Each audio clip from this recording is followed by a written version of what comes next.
Look at us, back together. Ben and Woods, 97.3 The Fan. Thanks so much for being here. Let's get our heads right on a Thursday. Today is February 5th. And, man, it's good to be in here with some Padres news to talk about, certainly today. Got a lot to get to. I'm Woodsy. That's Paul Reindl. He's the executive producer of the program. Good morning, Paulie. Hey, how are you? And the old chairman himself, Benjamin R. Higgins, sitting in as well. How are you, sir? Good morning. How are you? A little worse for wear after a day at Disneyland. Yeah, it'll get you. But back and ready to go on a Thursday. What was the final step count? Oh, I didn't check. That's probably like the first thing I do. When I'm like, what did I get? Like 18,000? There's just no way you can feel healthy. I mean, I could have walked 30 miles and I wouldn't have worked off the amount that I ate yesterday. You crushed it at Disneyland. Oh, I ate so much. Too much. You know how I lost 40 pounds in 60 days? I gained 40 pounds in about 60 minutes, mostly from that Monte Cristo sandwich. I told you, dude. It was good, though. I told you. It was, you can't eat a Long John.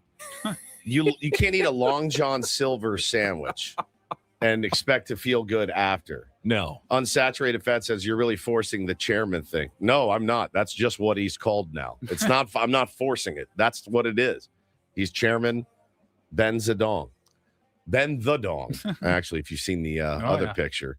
So what? Monte Cristo. What else? Okay, lay it out. Let me see if I can lay it out for you. And I didn't have. I've been waiting for this all morning. I didn't have all of everything, but this is a mostly complete rundown of things I ate at Disneyland. We started by going to Star Wars Galaxy's Edge to check it out since we had never been there before. Did you eat in that weird cantina? The cantina was closed, but I went to the Ronto Roasters and had a Ronto wrap, which was some sort of, actually pretty good. It was like a pita with like this sausage and slaw in it, and pretty good. Wait, what was it? A pita? It was like a pita sausage? wrapped around like a sausage with some slaw. It was pretty tasty. It's actually a real heavy way to start. Lunch. I hadn't eaten anything all day, so I was starving when we got there. All right. Let's see. Other people had like his fried chicken bao was on the menu at the Docking Bay 7 restaurant. So I did have one of those since it was not finished.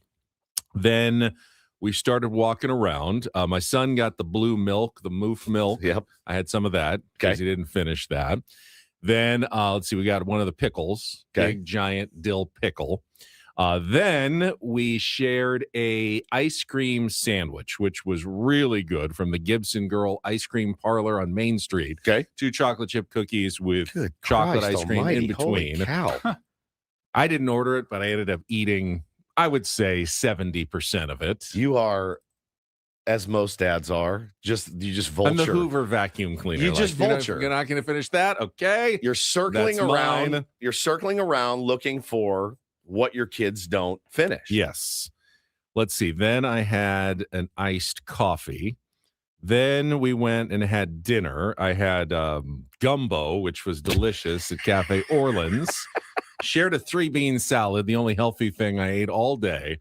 And then finished with the Monte Cristo sandwich, deep fried, covered with powdered sugar and jelly. Stuffed with ham and turkey and French fries. And yeah, that was it for me. That's it right there. I honestly, God, it was delicious. I set the over under. If you had that, let's say every day for a week and a half, you'd be dead. Dead. I mean, dead. Like did you feel the plaque like moving around in your heart? Oh, and on the way out, we stopped at the candy store and I got this toffee churro square, which was also delicious. Dude. We had to have dessert at some point again. I thought you had dessert. No, that was just the ice cream sandwich. That was an afternoon snack. Oh my God. Well, and what else? Crowds, rides, traffic. How was it? Did the regular rides. Still love Big Thunder Mountain. So good. Pirates of the Caribbean. Went to the Smuggler's Run, which was the only one of the 2 that was open. I still have no idea what I was doing. I was a gunner. You have 3 different roles. Pushing this button. I had no idea what was going on. I was completely confused. I'm just going to tell you a little secret. None of what you do in there matters, to be honest with you. Had the best Jungle Cruise tour guide. She was rattling off the puns just at high speed. You know who an elephant goes to see for their wrinkles? Who? A pachydermatologist. I did not do. The rest of the family did Space Mountain. I decided to take a break and just you sit in happened the to shade take for a a break while. on the scariest ride there. I am scared. I don't like rides in the dark where I can't see where I'm going. It's just I get very uncomfortable. So good. You know, Taylor, who's 5, really likes that ride. So that's when I went and got my coffee, and just so I could sit down in the shade and enjoy it. And the girl at the coffee said, "Oh, are you here to celebrate something?" I said, "No, I'm just here with my family."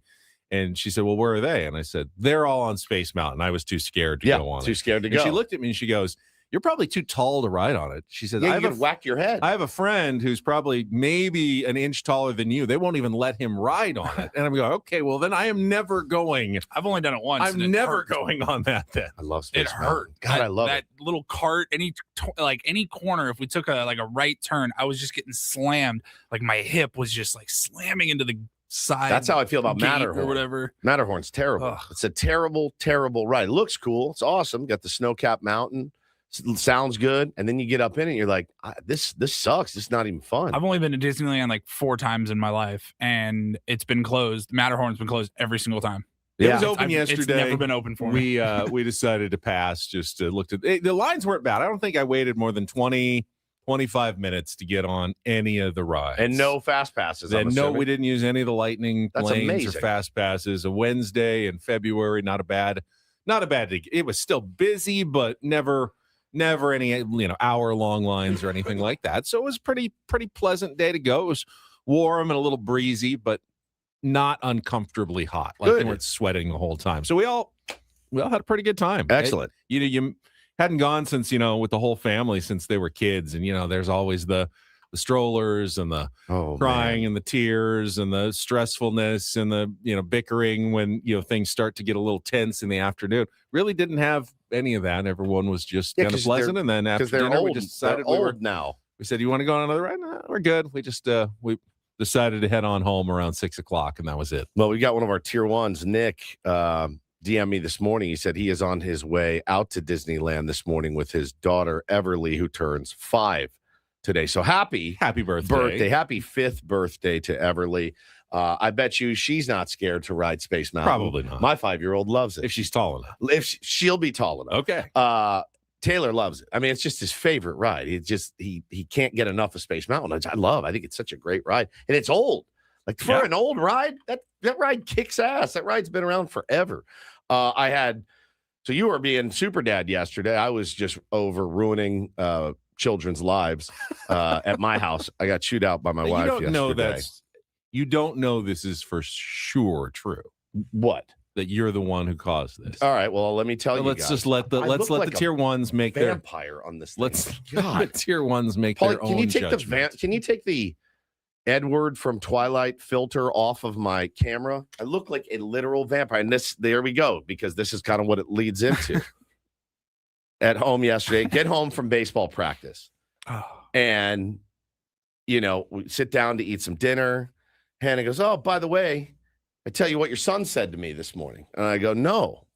And I'm just bracing myself. And she said he didn't want to wear shorts today, Stephen, because he didn't want people to, quote, "see his creamy white legs." And I went, "Oh, no." I go, oh, God. And you think perhaps you have something to do with that line of thinking? I mean, I don't think there's any question.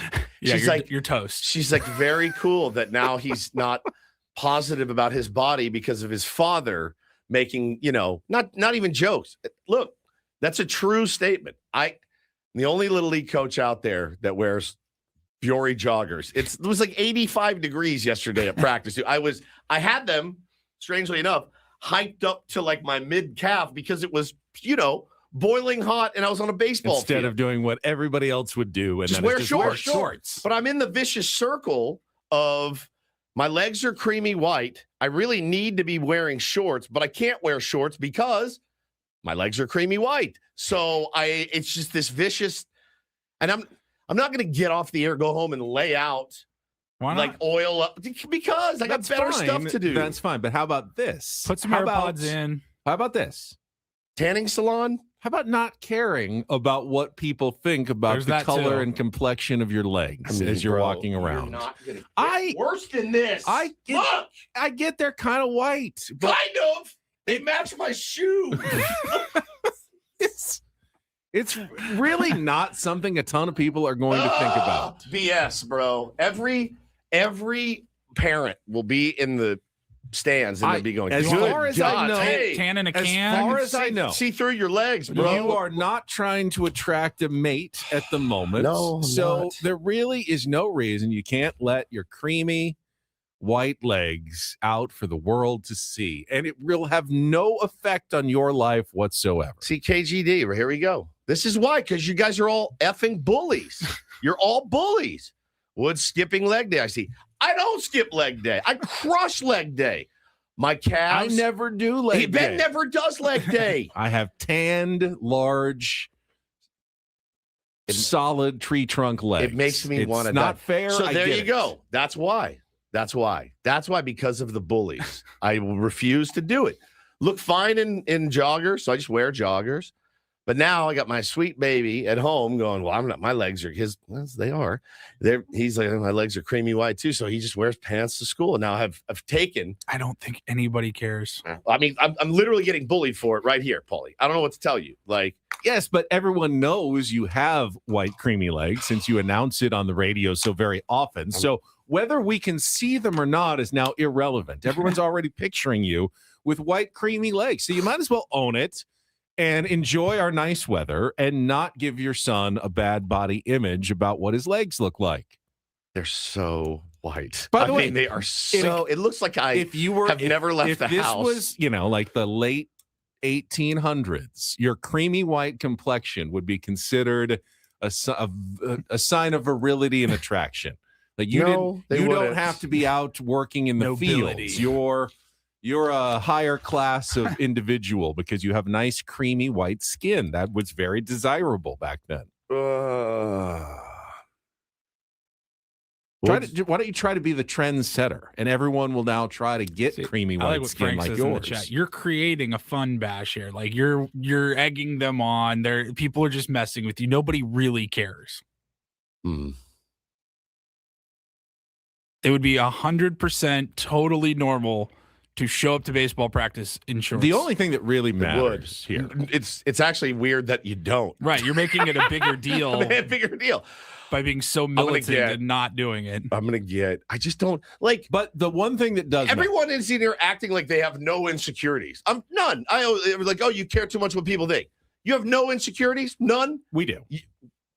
I'm just willing to talk about them. That's what makes me different. We I'll do. talk I mean, about. would- I'm insecure. Would as we all want to rip balls. our shirts off and do this show Right. shirtless? No, of course not. Yeah, let's Like, see all the tough but- guys out there. But at the same time, you are negatively impacting your own. child. Well, my own first of child. all, your own comfort. For no reason whatsoever. No one's going to care if you wear shorts. But the one thing that does matter here is you don't want Bo thinking that what is the color of his legs should determine what he feels about himself. So yes, you Must need be to, nice to be so secure in everything in the group chat every day. Just so secure with just body positive everywhere. Perfect skin tone, perfect muscle tone. How nice for you guys. I will admit, and I finally went to the web and Googled around. I have this corn on my foot that it's just killing me. That's why I can't wear like left shoes and why I want to wear flip-flops all day. Please don't ever say corn again. I have a corn on my foot. I don't And need to know that. So then I started like researching, like, how do I get rid of this corn? You I have to like for weeks, like put on a patch or soak it in, boil it, and then I have to rub it with a pumice stone. put some butter and a little salt and pepper on it. Little elote. I'm turning the light off. Somebody says, Paulie messing with the filters. Woods looks I'm not. extra. I haven't I'm touched telling you, anything. I look creamy as I look so white and pale, and I look like a junkie that you just found washed up on the beach. No, junkies would wear shorts if they were hot. Hate it. Never liked shorts. Really? I've never liked shorts, man. Never. I love wearing I shorts. can't stand it. I've never liked It's so comfortable. I've never and liked- freeing. There's certain guys that like look cool in shorts. Never been one of them. Skinny ass legs, tiny little toothpick legs, and creamy milky white. Like I will wear like basketball shorts, like athletic shorts around the house anytime. And then like if we're out, like we go out to Vegas, I'll wear like the Viore shorts. They're soft, comfortable, free. Those shorts are such nut huggers too. They fit totally fine. The new Viore, and I love they're Viore. cut above the knee, but they're not like They're cut small right under and your tight. testicles is where they're cut. Hey, just chop it right under this guy's balls as he's at the gym. I see it every day, and jealousy eats me alive when I see these guys in the gym with their tanned, muscular legs, and I'm just over here going, "Yeah, you're damn right. I've got compression pants on. It's to hide my creamy white legs." I'm sorry to my son. I'm ruining his life every single day, but that's I forgot who, Bo or Taylor. Bo. Taylor doesn't give a rip, dude. His legs are all bruised up. Yeah, I mean, he doesn't care. He does not care. Oh, Bobo. Oh, poor guy. So, yeah, just out here ruining lives. So, the way you started the story, when Hannah came up to you and told you that, like, shoot me out, dude. What you had to have initially you just sunk to the dirt. My like face. you knew exactly. You're like, I'm cooked. There's no way I can talk my way out of that one. Yeah. There's 100% chance he got that from me. There is absolutely no. When he said my creamy white legs, I'm like, damn it. They really are little sponges, man. They really, really are. So, sorry. Yeah, I'll work on that. I'm just gonna wear shorts to work now. And you guys, men in shorts have, like, I just think it's, I don't know. And I know we live in Southern California. We've talked about it before. I don't want to see your feet. I don't want to see your hairy legs either. I really don't.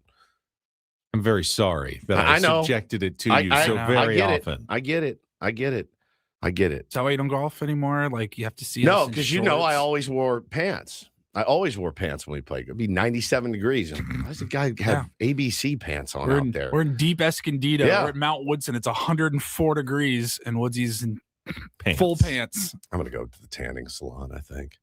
A little rub, like spray on spray or tan. A spray tan is where Someone said bro glow. Is that a thing? You can rub on your bro leg. glow. Is it a thing? Well, I will get you. My like, legs will be orange.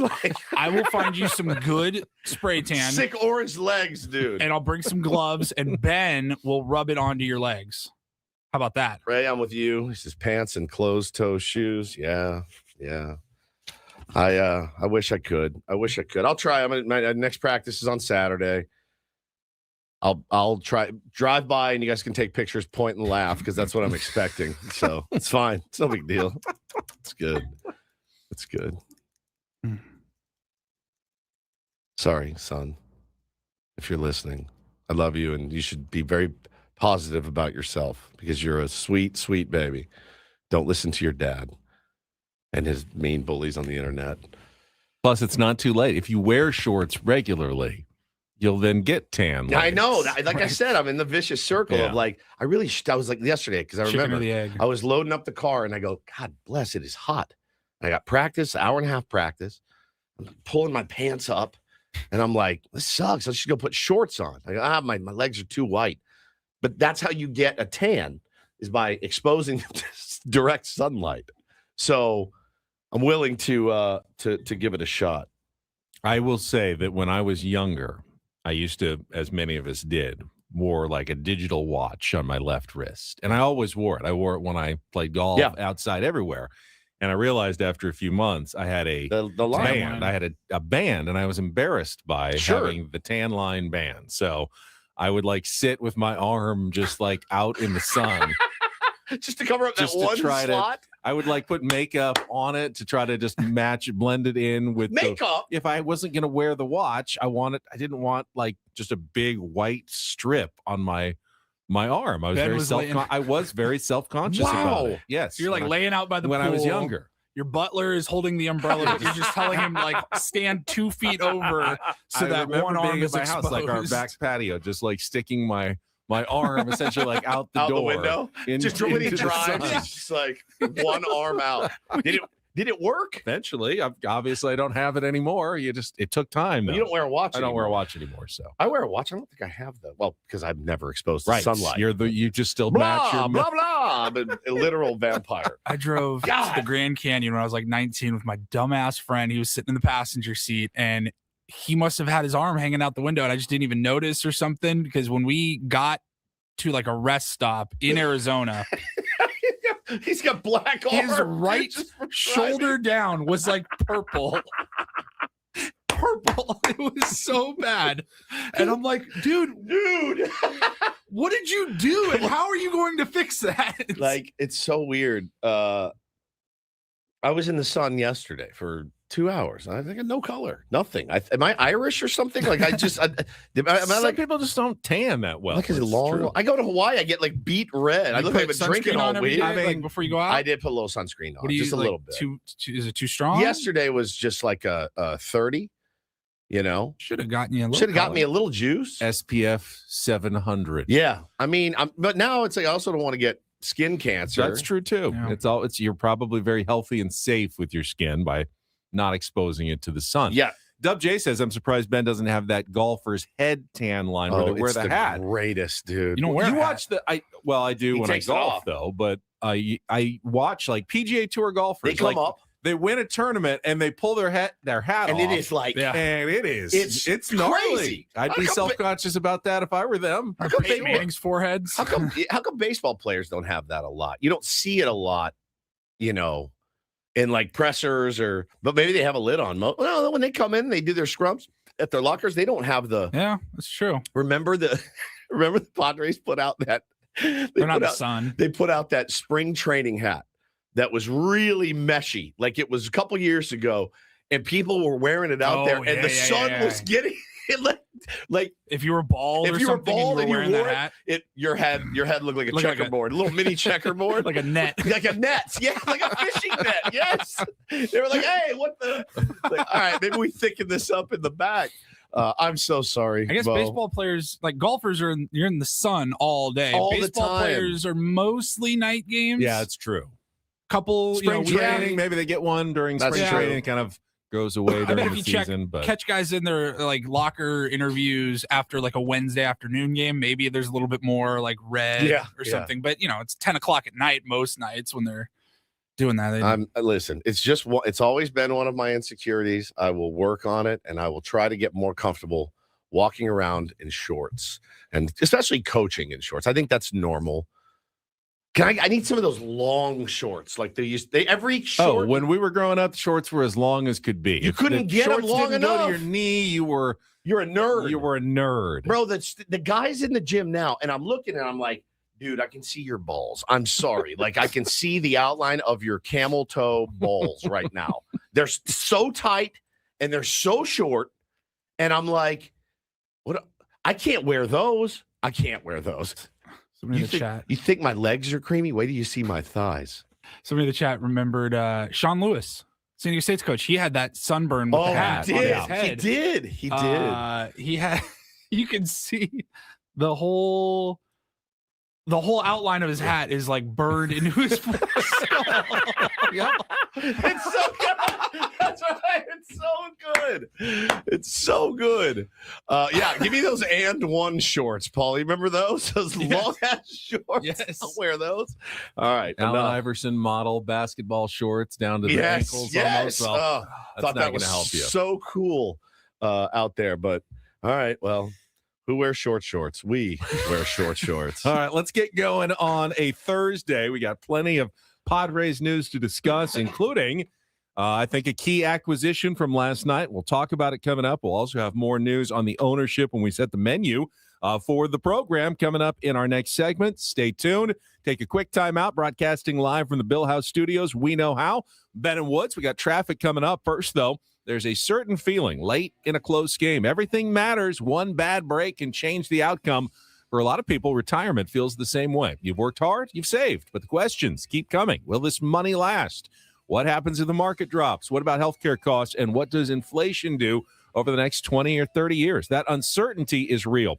Trajan Wealth helps people turn that uncertainty into a plan. TRAJAN Wealth.com. Their fiduciary advisors work with you to build a retirement strategy designed for real life, not just best case scenarios. They're right here in San Diego with offices in Carlsbad and Del Mar. If this is something you've been meaning to look into, and for a lot of us, I was meaning to look into it, you can start simple by visiting TRAJANwealth.com or call 619-367-0207 to talk with their team. Again, 619-367-0207. You can also find more information anytime at trajanwealth.com. Trajan Wealth, plan smarter, dream bigger. Advisory services through Trajan Wealth LLC, SEC registered investment advisor. Client paid advertisement. Additional disclosures at trajanwealth.com.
He just, here, I'll show you a little. Just a little. Please don't. Just a little bit. What hurts on you? Nothing at all. A little bit. Not that now. So let's say whatever you're about to touch is the only thing. Let's say It's gonna hurt. Right? All right, yeah. Okay. Pretend your knee hurts. Pretend your knee hurts. It's going to in a second. Right here. Oh, that is not pleasant. Hey, player, this is all yours. This room with this view. This speakeasy with this cocktail. Hey, could you make that too? The spa with this. Ah. And this pool on this roof. This is all for you. The all-new Hamul Casino Resort, now open.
Oh boy, I missed. What did I miss when I went to the little boys' room? Really was hoping no one would notice. Ben, it's the tier ones. They notice everything. That's why I don't wear shorts because they notice everything. I was doing my live read for Trajan Wealth, and somewhere in the middle, and I don't know why, I just lost control of my bowels. No, my saliva. Yeah, just came. I could feel it, just a giant drop, like a puppy. TRAJAN Wealth.com. Their fiduciary advisors work with you to build a retirement strategy designed for real life. All right, if you're not on the YouTube stream, Betty, he pulled it out. I didn't even realize it looked that. Oh, okay. Well, oh my God!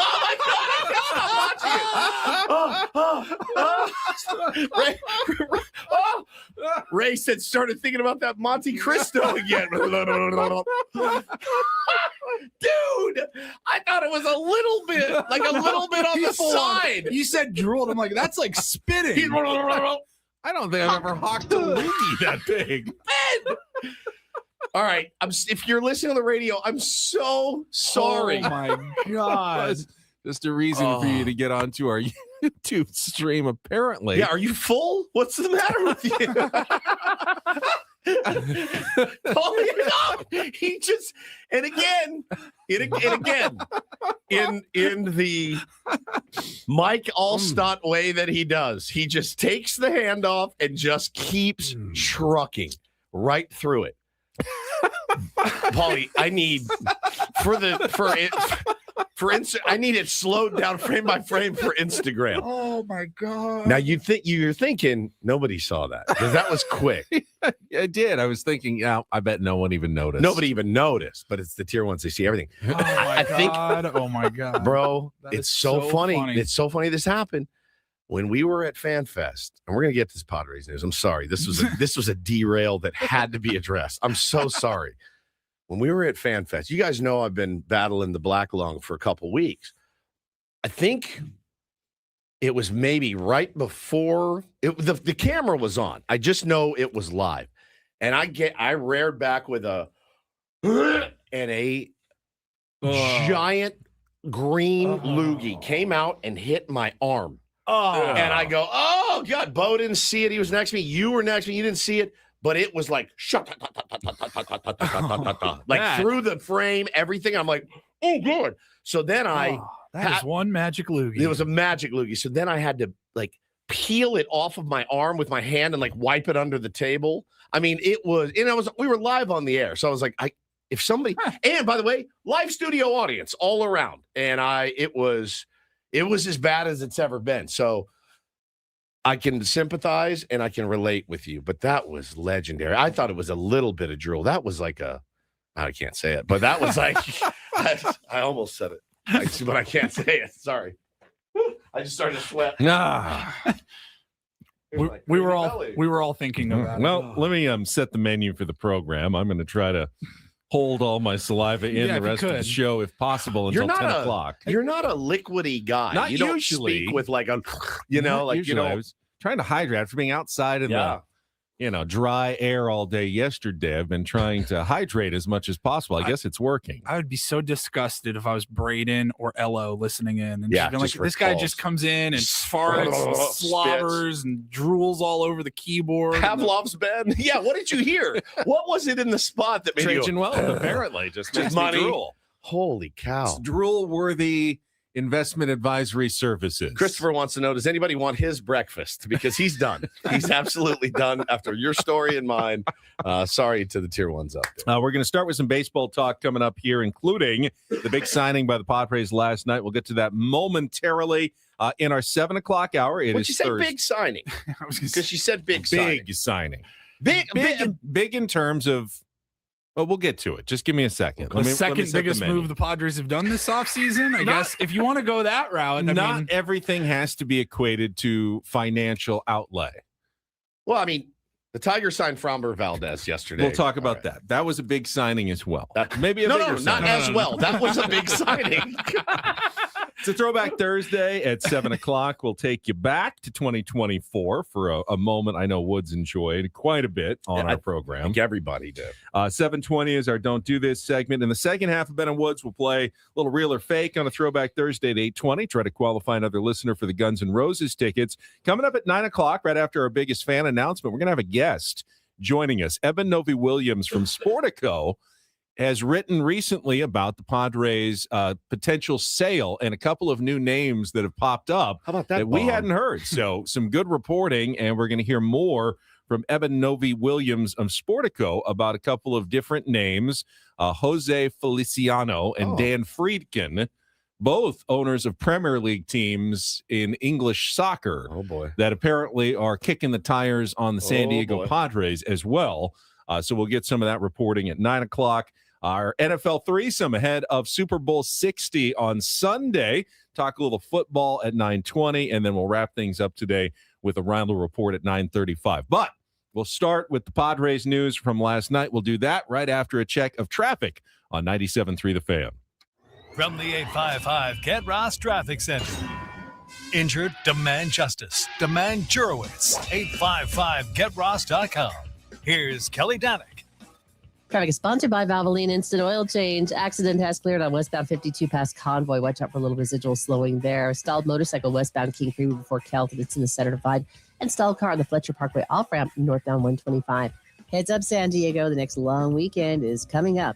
Get road ready now. Valvoline Instant Oil Change. Get you in and out fast. No appointment needed. Real pros check lights, fluids, and tires with any oil change. Locations and coupons at SoCalOilChange.com. Valvoline Instant Oil Change, a 15-minute drive-through oil change. I'm Kelly Danick with Ben & Woods, San Diego's #1 sports station, 97.3 The Fan. By the way, all guests on Ben & Woods appear on the David P. Shapiro Fan Hotline. David P. Shapiro, criminal defense attorneys helping good people regain control of their future when charged with a crime since 2010. Visit davidpshapirolaw.com.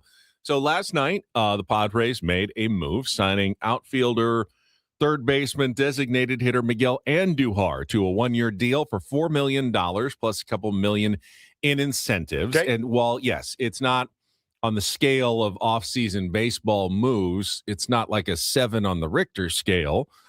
I loved this move. So did I. We brought his name up maybe once or twice when going through like the lists I did of it on free Monday. agents. Yeah. Woods, you mentioned it on Monday. I think the reason why we didn't give him more attention was we were looking for maybe a pure first baseman. He's played a little first base. I don't see him as an everyday type first baseman. But what was the one thing that you mentioned, why you mentioned him on Monday, and why I think this is such a good sign? Yeah, he hits lefties. Yes, period. that's what the Padres need. Period. The end. He hits lefties. He hits lefties well. And again, the thing is like I saw people he had 27 home runs. Yeah, it was in 2018. He's played in. Don't think you're getting that, Miguel. No, Andújar. I mean after that, man, it's like 7, 8. He's been having trouble staying healthy, which is obviously a concern, and one of the reasons why he was so affordable at this point is his lack of consistency in staying on the field the last few years. Yeah, but if you need a guy that can hit left-handed pitching and spell someone defensively, he's not a great defender. But last year, his career 121 WRC plus against left-handed pitching, so that's good. 171 last season, so that's really good. It's like he's seeing the ball well off left-handers. He can hit left-handers. Gavin Sheets, and he will probably platoon DH, first base, when whatever, however you want to mix it up. It gives you another option. It's a right-handed bat off the bench. I don't see him as a guy, Ben, that's going to play every day. I see him as a guy that's going to face left-handed pitching. And, I think a lot of people, it doesn't necessarily take away from, because, they're still talking about Luis Camposano as a guy. They want him to get some ABs against left-handers too. And that's good. It's just another option to have. Now, who's going to win that trust of Craig Stammen that they're hitting left-handed pitchers better? We'll see. But now you have another guy in there that can do it, can play left field, can play first base, can play third base, all not great. But again, a guy that can come in and mash left-handers, that's what you need. Yeah, so his appearances defensively over his 9-year career, he's played 169 games in left and only 21 in right, none in center. He's played 185 games at third base. Yep. No other infield position except for first base. He's only played there 7 times. Okay. So I think can you figure it out? I think Maybe. I think if for you me, just go DH against left-handers, It's not that hard. That's it. Wash, tell him. It's incredibly. I think for me, what is so intriguing is now any left-hander who has to face the Padres knows they have to get through Tatis, Machado, Laureano, Bogarts, and Andujar. Yeah. In the same lineup, likely most of the time. Yep. Those are 5 guys who, as a lefty, it's not comfortable to be facing the San Diego Padres with all those guys in the lineup.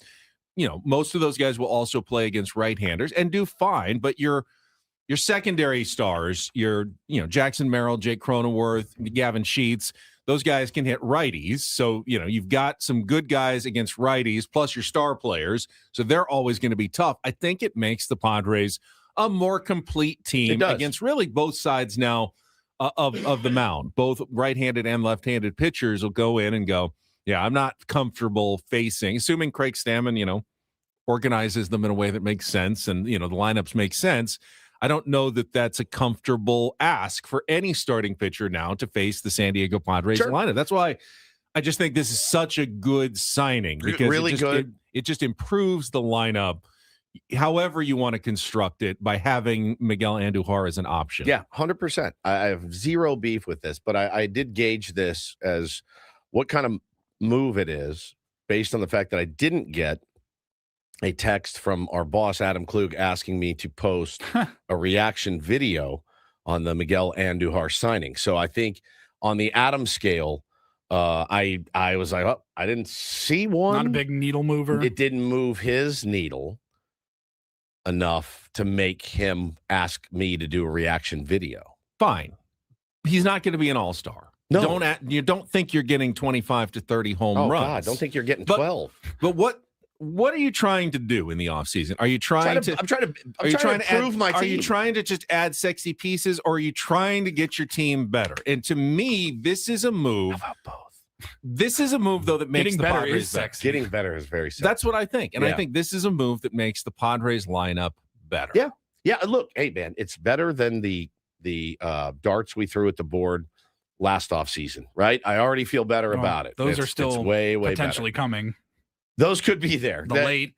The late. But again, veteran, one more. Paulie, but they've thrown some pitching darts in the last couple of weeks. Marco Gonzalez, they're throwing some Riley Pint. They're throwing pitching darts right now, but that's You do that every year. Andújar's a real signing. you got to have depth. Andújar is going to break camp with the big league club. There's really no question about it. Let's be honest, with Skubal and Framber Valdez, the first 2 guys you're going to see this year, he's probably going to play both of those games against left-handed With pitchers. Andújar and Bryce Johnson, your backup outfield is Fine. probably set now. You've got the depth that you're looking for because Andújar can start when needed. If someone goes down for a while, he's started on a regular basis. You're not asking Bryce Johnson to start every day. Correct. If someone gets hurt, which Gavin you would, Sheets in left field. you don't want to see that again either. So you probably have solved both of those issues of forcing Bryce Johnson in for 3 straight weeks. Don't want that. Forcing Gavin Sheets to the outfield. Don't want that.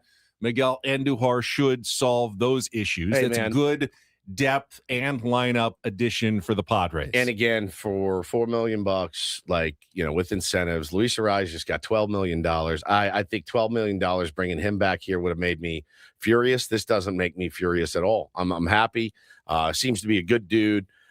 He did play in some hitter-friendly ballparks last year, but listen, the guy can hit left-handed pitching. That's what we need. So just need him to come in and not change a thing, man. Just come in and do what you've been doing. Park, if you're a right-hander who pulls the ball, is not hitter unfriendly. Right. That's Kyle Higashioka. Correct. What he thinks about hitting at Petco Park is a pull right-handed hitter. You can actually have pretty good season at Petco Park. We had some other moves yesterday, Benny. Did you see the non-roster spring training invitees as well? I did run through those. Any surprises for you? No, there are guys who certainly have a chance to make the team. I know Ethan Salas is the headline. He won't be making the team. Jose Miranda, who is one of the off-season signings that Padres give a non-roster invitation. He's on that list.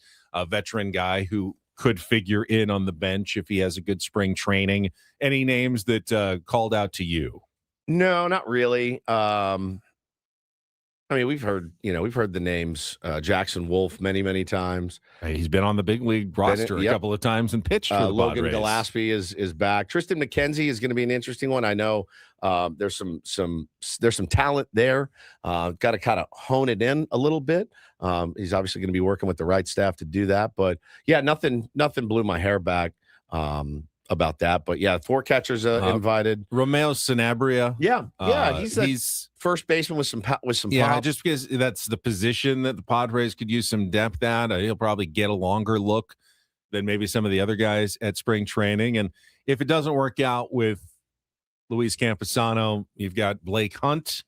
You also have Rodolfo Duran and Anthony Villar, who I know nothing about as potential backup catching options for the Padres. Yep. So, I mean, again, really good signing, good price, all of it. So welcome Miguel Andújar, Miggy, our own Miggy here in San Diego. Meanwhile, you had the other actually big signing yesterday in Major League Baseball with Framber Valdez, the top remaining free agent on the market, signing a massive 3-year, $115 million deal with the Detroit Tigers. It's the highest average annual value for a left-handed pitcher and a Latin American pitcher in baseball history. There is an opt-out after the second season, but after a very long offseason going, why aren't teams, throwing buckets of money at Framber? The Tigers threw buckets of money at Framber, more than they're going to even be paying their 2-time defending Cy Young Award winner, no matter what happens with his arbitration case, which was heard yesterday. The decision is expected today for Tarek Skubal. I am dying to know how that went. The question is, do they keep Skubal? Yes. And go Skubal Valdez at the top of the rotation, which instantly makes the Tigers a contender in the American League, or are they planning to use Valdez to replace Skubal once they trade him following the arbitration announcement today? That's what I initially thought. I read an article this morning that says, based on sources and everything else, no, they want to keep Skubal and Valdez together at the top and go try to win a World Series. That's what they want to do. Now, will it happen? I have no idea. Could they get overwhelmed, by a trade proposal today from the LA Dodgers once the number comes out? Or do you just say, hey, man, it's for 1 year? Yeah, okay. We lost the arbitration case. We owe him, $32 million? All right, it's a pretty penny, but we make a lot of money here, and we're going to spend it, and we're going to try to win a World Series. How do you feel if you're Skubal? I think you understand because it's business. Like you shouldn't have gone to arbitration anyway, and that's kind of a bummer. You were so far off. That obviously hurts. We don't know how the meeting went yesterday. Right. We have no idea what it looked like in there. Like, is it not an awkward return to work environment? Be like, you guys were bitching about paying me 32, and then on the same day you're bitching about paying me 32, you go and give this guy 38. I feel like that's a little awkward. Yeah, I mean a little bit, but he's such a pro, dude. He's just such a baller, and again, it's why it's unfortunate that he wasn't extended earlier. It's a bummer why it went to arbitration. All of this. I mean, I found humor in the fact that the same day as the hearing is when they announced. It's pretty crazy. The crazy signing. Like you could have waited until Saturday. Pretty crazy timing. But maybe somebody else was nipping at his heels, man. So they're gonna be interesting. But I think they're gonna roll with both of these guys. Would be my guess. That's what the report I saw this morning, and that's a pretty nasty 1-2 punch for the Detroit Tigers. So the signing of Framber Valdez takes off the top free agent and top pitcher left on the market. The Padres, of course, are still interested. Now, there still are 4 or 5 guys who are unsigned in the starting pitching market in Fangraphs' top 20 projected war for this coming season, headed by Zach Gallen. Chris Bassett is on that list. Nick Martinez, old friend, on that list. Justin Verlander and Zach Littell also on that list. And then there's some lower options like Lucas Giolito and Aaron Savali, who also, and Max Scherzer, who remain as well. So there's still a lot of pitching out there. Will the Padres dip their toe into those waters sometime before the start of spring training? We will be following that closely. Indeed. We will come back. Hour number 2. Don't do this. We got a Throwback Thursday moment that looking forward to. Oh, my God. Coming up. Well, I'm not really, but coming up next year on 97.3 The Fan.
Don't forget to tune in to 97.3 The Fan beginning next week for Sam Levitt's coverage live from Padres spring training in Peoria.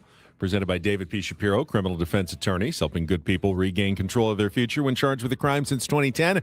Visit davidpshapirolaw.com. As Sammy told us yesterday, we're going to have him on starting, I believe, next Tuesday for wait. daily segments live from Padres spring training. I was texting with the GOAT, Jesse Agler, yesterday. He's also leaving Tuesday. He says he looks forward to hanging with us when we get out to spring training. So maybe we can grab a little dinner.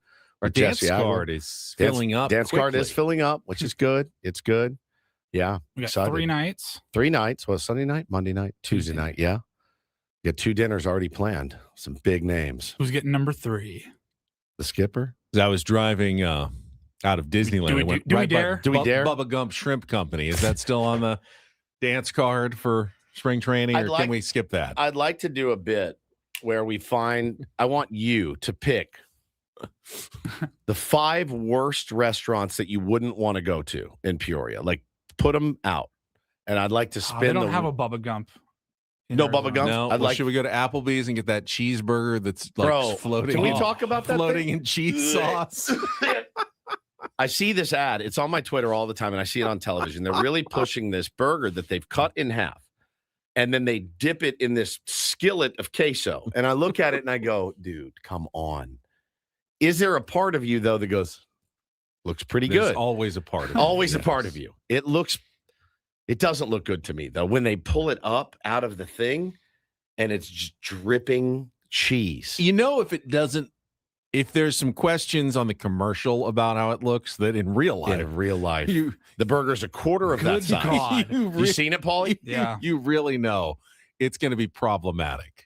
Oh, here we go. Carlos said, oh, my kid got that burger. The cheese got cold and the burger got stuck to it. Oh, Holy smokes. You can see that because look at that. Anytime you get queso in a restaurant, you're like, you better eat it fast, dude, because it will be ice. I love queso. Love it. But you better get through gotta it. go quick. You got to go quick. Got to go real fast. So, yeah, you pick 5, and we'll spin Ben's the wheel. personal wheel of death. And we'll go there. And But we'll, the question we'll is, if document that's it. one of those meals that we're going to go out with someone, important Well- and special like a Jesse Agler, you wouldn't want to subject them Oh, no. to a meal like that. This will be one night. That will be the 3rd dinner. It will be Ben's nightmare meal. And we go to the place that you will spin it. And you pick. So you pick 5. You do your research. You pick All 5. right, I will make my list. And then Paulie will spin it live on I'll the air. actually enjoy the research. I know that you goes into will. making that list. I know you will. He really likes research. Angela says my husband loves that burger from Applebee's. It is something. Oh, my gosh. This guy is listening in Vietnam. Well, good morning, Vietnam. Minley, not morning 46, 47. Morning, San Diego, and 97.3 crew from Vietnam. Hello. Good morning. We had a Take on Woods Vietnam movies category. We did. It was earlier really this good. week. It was really Good good. evening in Vietnam. Before we get to our Throwback Thursday, nationally, today is NBA trade deadline It day is. for those who National celebrate. Fart Day. I thought that's Oh. what you were going to do. No, 12 noon today. Stop. It was quiet until a couple of days ago, and then we've had a million trades that have gone down. We talked yesterday about the Clippers trading James Harden to the Cavs. Last night, the Warriors acquired Kristaps Porzingis from the Atlanta Hawks for Jonathan Kuminga and Buddy Hield, and the Wizards acquired Anthony Davis from the Dallas Mavs. Wow. So the old The Luka trade. Doncic I trade. texted my Mavs fan friend yesterday and I go, how you doing, man? And he just wrote back. He goes, I'm tired. I'm tired. It's been a I'm long tired, year. man. Because it was Dog about tired. a year ago that they traded Luka Yeah. for Anthony Davis. Nico Williams gets fired, and now Anthony Davis isn't even there. And you're just like, what are we doing? I did see someone What a tweet that they're nightmare. looking forward to reading in the Washington Post about the cultural impact. Yeah, no, they of won't. The Anthony Davis trade on the Washington Wizards. So sad, man. So sad. There's nothing. That same buddy, he goes, man, he goes, F the Mavs, always F the Cowboys. He's a Texas fan. He goes, and F the Rangers. And I go, hey, they got a new manager. Yeah, we got a new manager. We're big I fans. think he's going to be okay for you guys. Yep. Give him a chance. Give him a all right? shot. He goes, whatever. Today's also National Shower with a Friend Day. So do with that Ooh. what you will. If you have the opportunity to Megan? shower. Yeah. It's a mind scramble. We should get to this because this is one of my favorite moments, maybe in Ben and Wood's history. And I don't know I don't know what possessed my good friend Ben Higgins this day, but something got in there. Do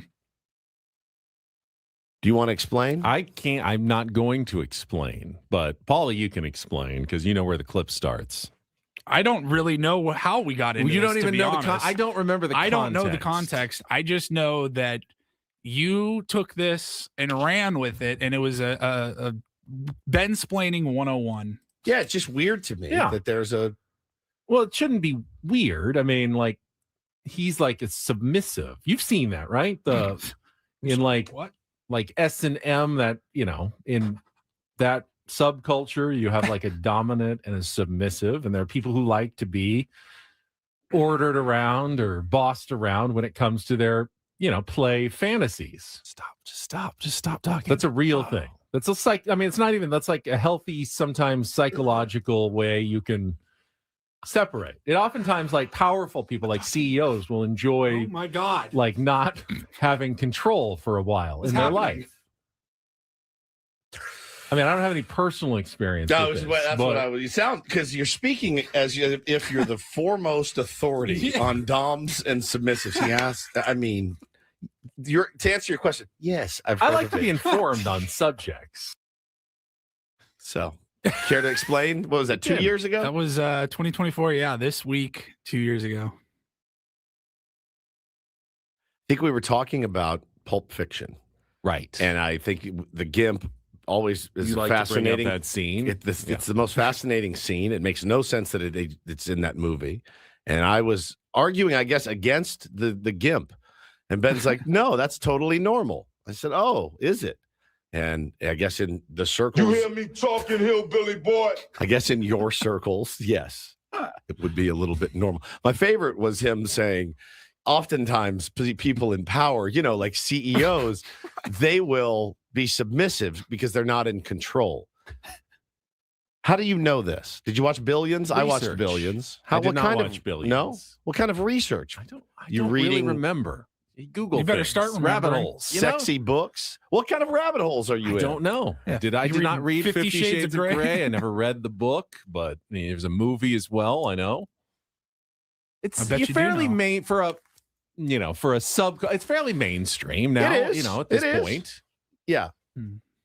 Did we decide which way you leaned?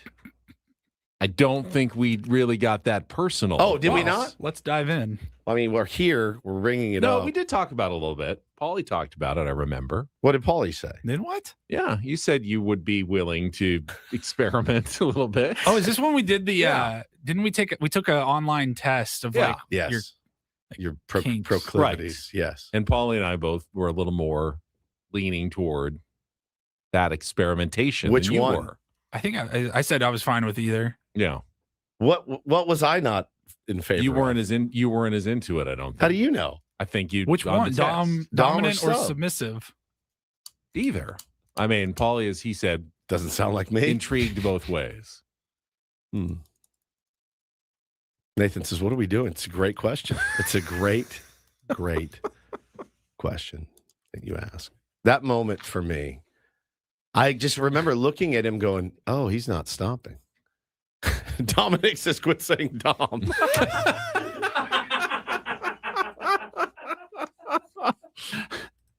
Not talking about you, Dom. Oh, my neck. Don't worry. My neck. Oh, wow. Well, I thought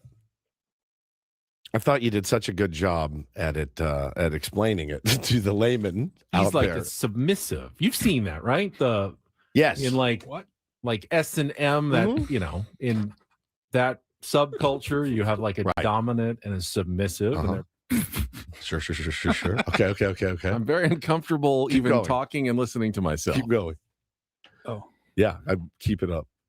That, you know, in that subculture, you have like a dominant and a My face. submissive, and there are people who like to be ordered around or bossed around when it comes to their, you know, play fantasies.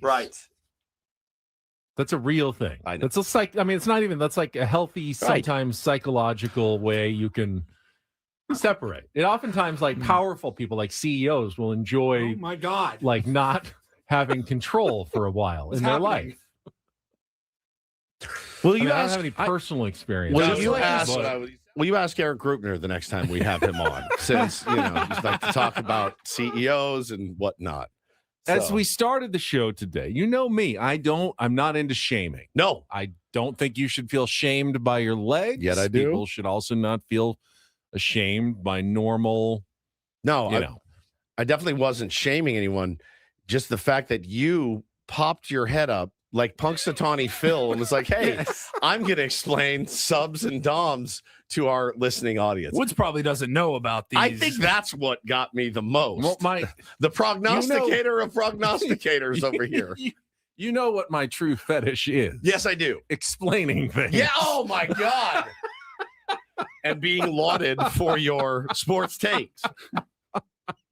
vast, if you could have- vast sports knowledge. If you could have a woman sit at your feet and just let you explain basketball things, or that would be it. That's his whole kink right I there. truly do That's it. love He loves it. explaining things. And I like when you do it because you usually do a really good job. And I thought you did a good job on and it's this. not mansplaining because I will do No. it to everybody. Yeah, he'll do it to everyone. Yeah. No, he does it to everyone and anyone. Equal opportunity explainer. 100%. That's why Right we here. came up with Ben-splaining. And it was just one of my favorite moments on this program. That was just a perfect example of a little bit of Ben-splaining going on. That Instagram reel that we put up, I've watched it 7,000 times. I mean, it's got a lot of views because it's mostly me watching it over and over and over and over. I think it's so funny.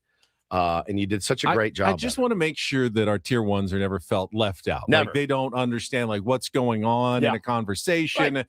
I like to be inclusive. I like Yes. to bring everybody in. And the way I do that is generally by over explaining. Yes, 100%. What's going on? 100%. Satan's Blowfish says, if he's not explaining, he's dying. That's exactly right. Yeah. If he ever, I'll know that depression has hit you when you stop explaining things It's to a true me. compulsion. Like, Yeah. if I'm You're not dying to. if I'm not explaining something, I am stuffing it back in. Like, don't. You're don't explaining. explain it, don't You're explain it. You're explaining right now. I'm in turn. Yes. Yes. You're literally explaining how you explain. Yeah. And it's so good. Yeah, you're a wealth of knowledge, my friend.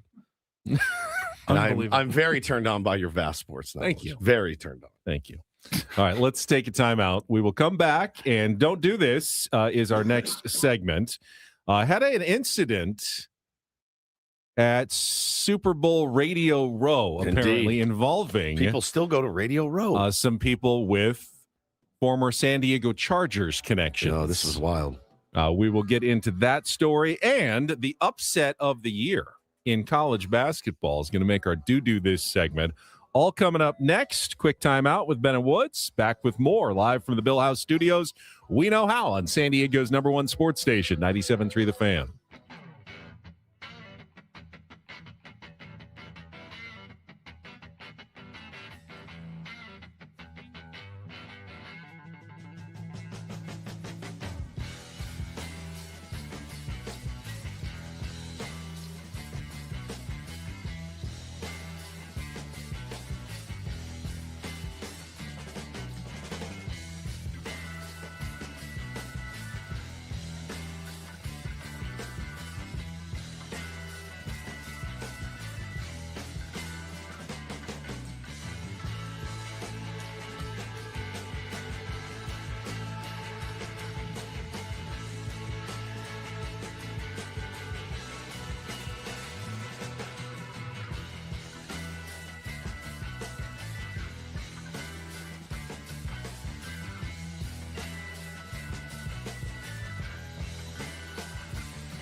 player, this is all yours.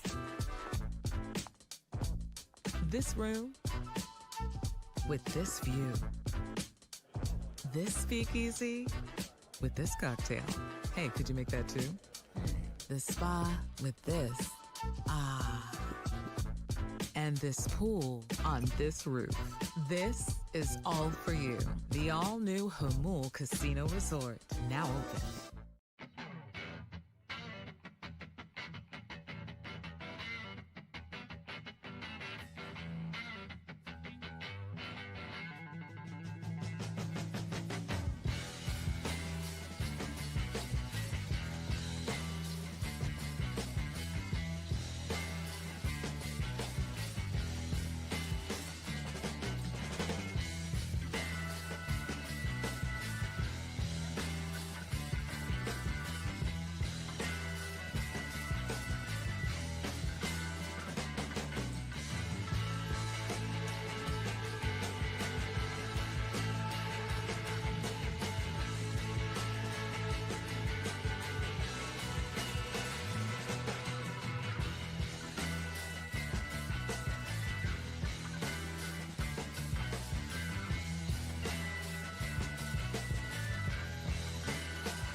Hey player, this is all yours. This room with this view. This speakeasy with this cocktail. Don't Do This, brought to you by Dixie Line Lumber and Home Centers, helping San Diego homeowners and contractors fix it, build it, And enjoy it. I will start in the world of hockey. If you're a hockey fan, you probably already know the name Gavin McKenna. He is expected to be the first overall pick in the NHL draft this June. Currently attends Penn State, was a Canadian junior hockey star before switching over for reportedly about $700,000 in NIL money. Didn't know that was available in college hockey, but fairly big up in Pennsylvania. In fact, How much? $700,000. Damn. There goes college hockey. Now, they take their college hockey seriously. In fact, on January 31st, they played an outdoor game at Penn State's Beaver Stadium with 74,575 fans. What's it called? Beaver Stadium. The Penn State Beavers? No, they're the Nittany Lions, but they play at Beaver Stadium. Why? I assume Mr. and Mrs. Beaver made a large donation at some point, but I don't really know. Beaver Stadium. That's what it's called. I didn't name the stadium. So he had a goal and a couple of an assist in an overtime loss in that game. But then afterwards, on January 31st, went to a bar and apparently got in a fight and punched a guy in the face. Jesus. And as a result of that, he's been charged with felony aggravated assault and other accounts, according to Pennsylvania Magisterial District Court documents. 18 years old. Thank you, Lieutenant Drebin. Beaver Stadium. It's what it's always been called. Do you not watch Penn State football at all?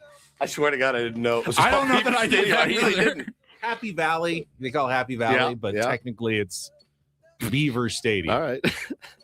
That drop is unreal. Jay on my old show used to play that drop. Like if I was saying something that he considered was like feminine, he would play that drop. Nice beaver. I'd be like, no, I didn't feel like working out. I was too tired or something. He would play that. I'm like, God, dude, just used to murder me with that drop. It would kill me. No comment from McKenna's team. His people. Don't know that this is going to affect his College prospects. kid gets in a bar fight. Hockey player gets into How a would you bar mess fight. with a hockey player? Don't mess with guys. All right. This was pretty crazy out at. Now, speaking of messing with guys, out at Radio Row yesterday, apparently Ryan Leaf, former Chargers quarterback, verbally accosted Dr. David Chow right there on Radio Row. And it's been pretty well documented. Ryan Leaf is not the biggest Dr. Chow fan. He's been open about it on Twitter. Doesn't like him. Thinks that he actually sued him for negligence in treating Ryan Leaf's injuries when he was the Chargers team physician and Ryan was the quarterback. I don't know the story. I mean, I've had, known Doc Chow for a while, going back to when he worked for the Chargers, and he clearly was very close with that core group of Chargers, like Junior Seau, obviously, and Ryan Leaf was not popular amongst Chargers veterans. Correct. So, I assume Ryan Leaf saw him as the enemy, as he did many of the other Chargers players back in the day when he was a, top draft pick, came in, failed spectacularly with the Chargers, a lot due to his own doing, and became kind of shunned by the Chargers players. And Dr. Chow was part of that group. Yeah, for sure. And apparently, Ryan Leaf just got in his face and started chewing him out right there on Radio Row, right out in public, and talking about, mentioning, Junior Seau and things like that, and dropped a couple F-bombs, F-U, and I mean, Ryan Leaf's still a big dude, like very big dude. Yeah. Dr. Chow, not a big dude I at wonder all. how often that stuff happens at like football, Radio Row or anything, any big football. Any because beefs? these are guys that you can't just assume they all liked each other. Oh, or I know. they all moved on or whatever. Some of these guys probably actually genuinely don't like each other. He did say, he's not gonna press charges or anything like that. Ryan Leaf got it out. They were yelling at each other, or he was yelling at Dr. Chow. Got it out. He said, "I'm not going to report it to anyone." So it didn't get physical. It was just words. Awkward. Yeah, very awkward. Very scene, awkward out there at Radio Row. By the way, Beaver Stadium is named after former Pennsylvania Governor James Beaver. Nice beaver. Thank you, James Beaver. Thanks. I just had it know the stuffed. history. All right, so good. finally, a little do this. Beaver Stadium. DD mega doo-doo. Mr. Plow in the chat says, Ben, before you talk about this, there's no reason to be talking about my Gonzaga Bulldogs bleeping the bed last night on the San Diego radio show. Not so much the Gonzaga angle, although it was probably the biggest upset of the year in college basketball. Plow, many people are saying it's the biggest upset in history ever. Let that sit with you. Portland Pilots, who were plodding along with a 10-14 record and a 3-8 record in the West Coast Conference, usually fodder for teams like Gonzaga and St. Mary's, had lost 30 straight games against AP top 10 teams. Somehow pulled off a massive upset last night of the Bulldogs, 87-80. Crowd going crazy there in Portland. Their coach, Shante Leggins, was actually injured in practice earlier this week. He was playing on the scout team to help the starter. He went Portland's out there. was? Yeah, so he was actually on one of those like knee brace, little roller scooters on the sideline coaching his team that's awful. during the game, which, I saw some of the highlights. I wasn't watching the game, but they just like everything was going right. It was one of those games where just everything was going right for Portland. One of those weird things that happens every once in a while in basketball. I don't know what the point spread was going into the game, but I've got to imagine that Portland was double-digit underdogs to Gonzaga in a game like that. First ever win over a top 10 opponent for Portland. Yep. And it's their first win versus any ranked opponent in 12 years. Wow, man. Like That's huge. Just played a video on the stream in the background there, and like the kids didn't even like know how to properly storm they the couldn't court. process it. They were like, wait, is it over? Like, did this really happen? Are we allowed to go out there? It does look a little bit awkward and a little bit like, should we? That's the definition of a court storming opportunity. Portland beating Gonzaga like that. Is this worse than Troy? Yeah, this is a bigger upset than San Diego State losing to Troy.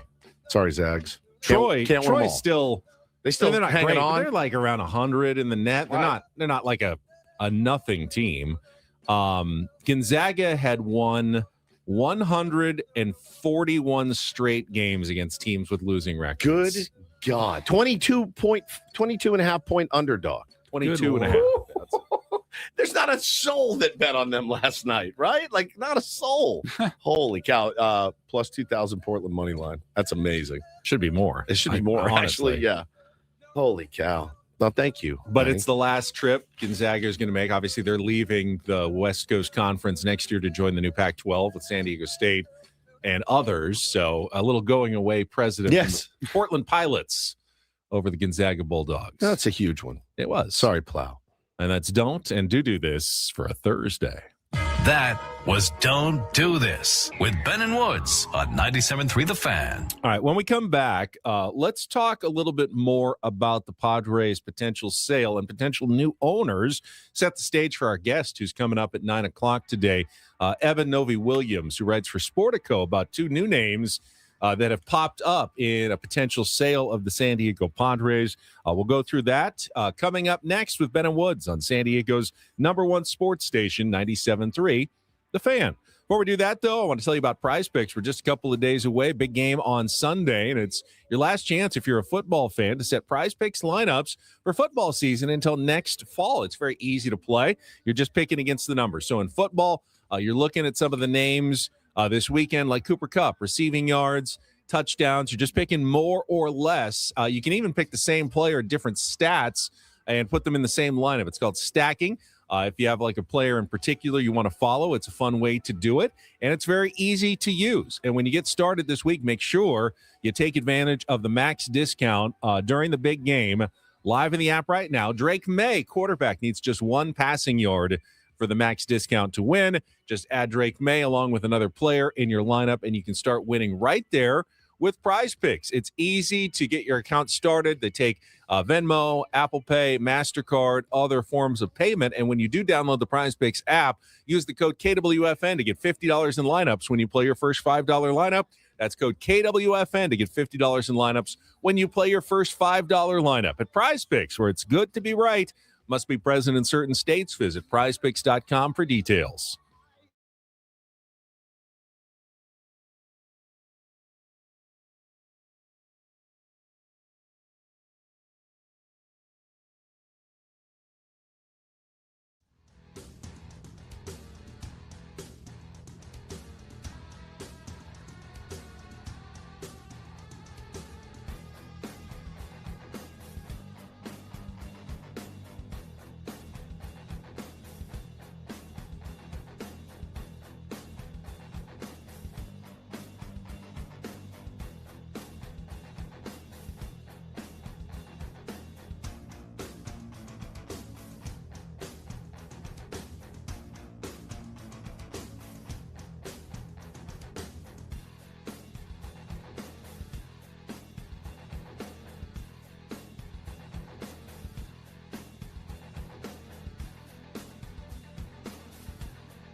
He just, here, I'll show you a little. Just a little. Please don't. Just a little bit.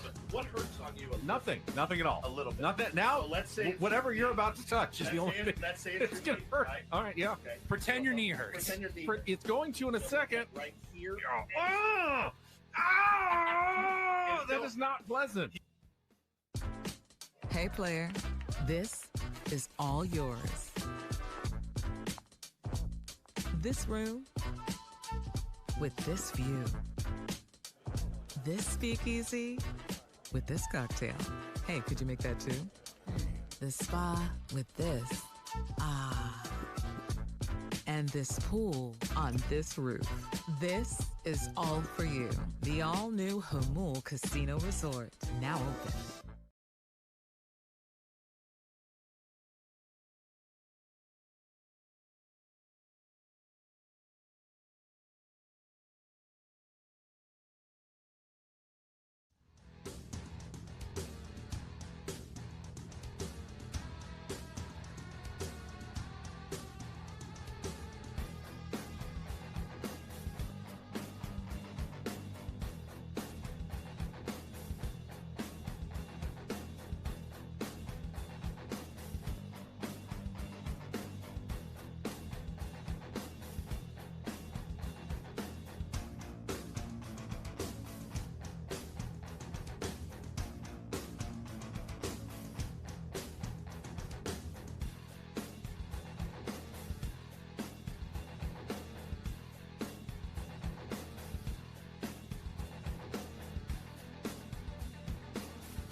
We're just talking a little college basketball in our Don't Do This segment, and to see some people in the chat discussing it. So why don't we just mention it right now? But I did see the news this morning that a very notable Aztecs fan, Chet Carney, passed away.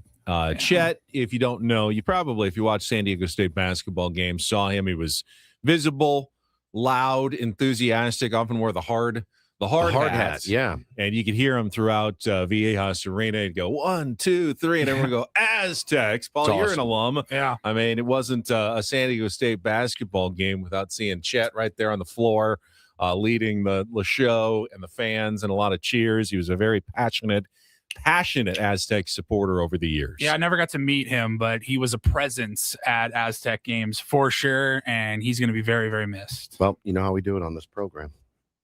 And I really hope we can see more unity and more peace when already things are so difficult. So, shout out to his family. Yeah, I never met Chet personally either, but I know he was an important part of the San Diego State and Aztecs family. So sad loss for that supporter section. And Aztecs return to action on Saturday. Of course, they'll play out Air Force in their next game this season, but hopefully they can dedicate a win or something to Chet Carney. 100%. Yeah. They go do something for him at the next home game, which is when? The next home game? Next home game won't be for another week. Okay, Yeah, they got a little time so off. they got some time. Bye week. That's right. Yeah, I'm sure they'll do something on the screen or something. Oh, yeah. A moment Guaranteed. for Chet in that game when they return home to Viejas Arena. All right, let's take a quick check of traffic. And on the other side, new names emerging in the late stages, perhaps, of the Padres sale. And I think the fact that the names are emerging late is of significance here, because we talked about Joe Lacob, but what about some other people who could be involved in the bidding? We'll get to that coming up next year on 97.3 The Fan. From the 855 Get Ross Traffic Center.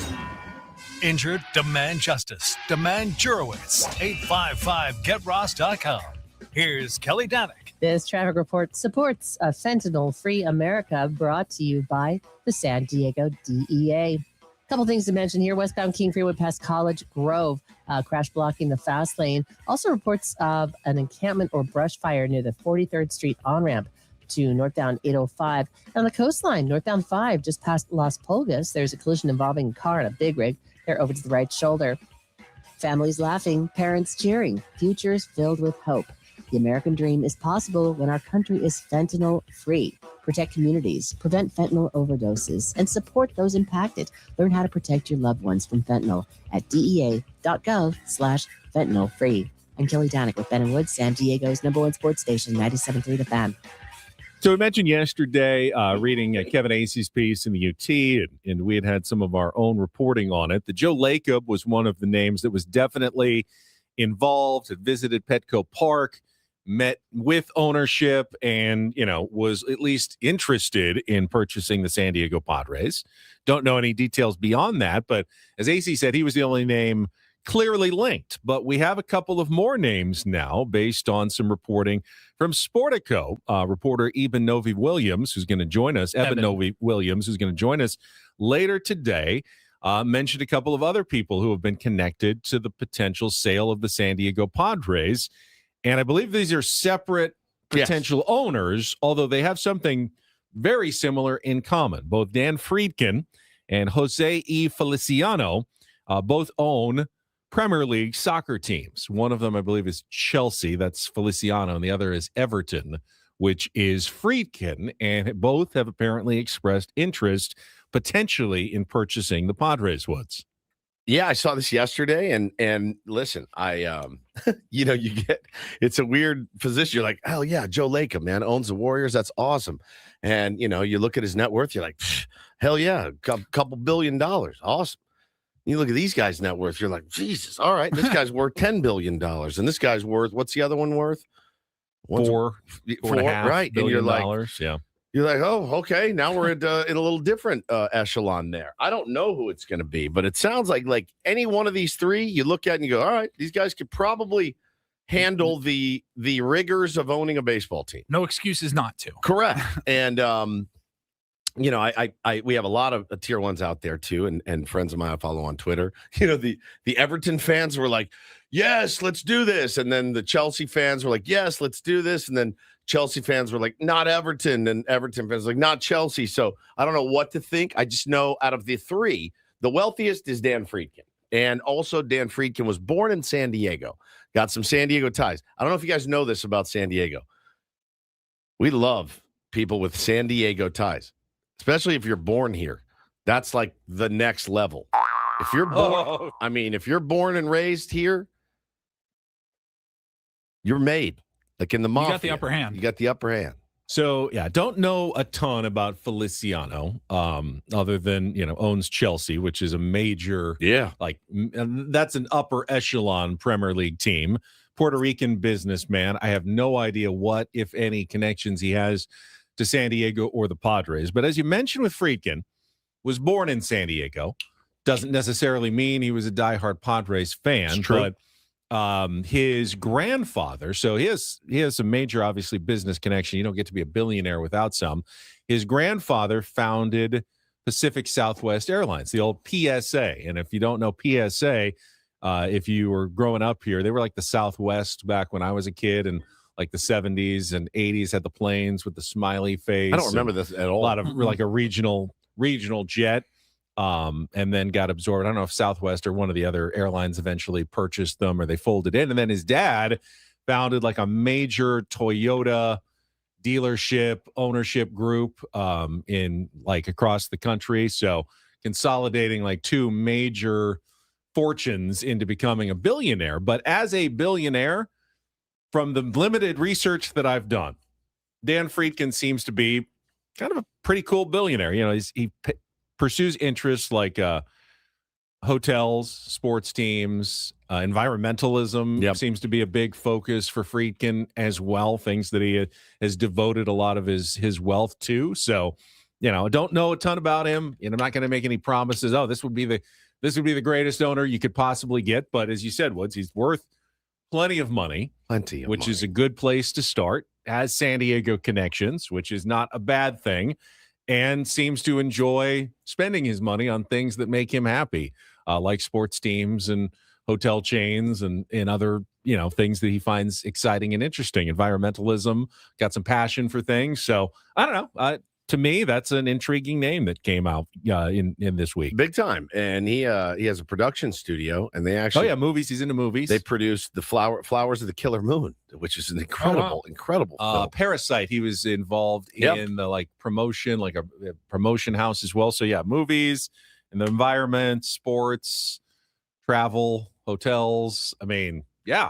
If I was a billionaire, I'd probably be interested in a lot or all of those things as well. Yeah, fair enough. He owns the largest collection of vintage military warplanes in the country as well. So he's a aviation enthusiast. Well, makes sense coming from the PSA family. Yep. So interesting. Very, very, what did I say? Killers of the Flower Moon. Isn't that what I said? You did. Yeah. And I said Parasite. Which Yeah, he also Killers of the Flower Moon. Again, I know nothing about these dudes. I don't know what kind of guys they are. Don't know what their reputations are. I know they have a lot of money. I would prefer an owner with a lot of money. I think most Padre fans would.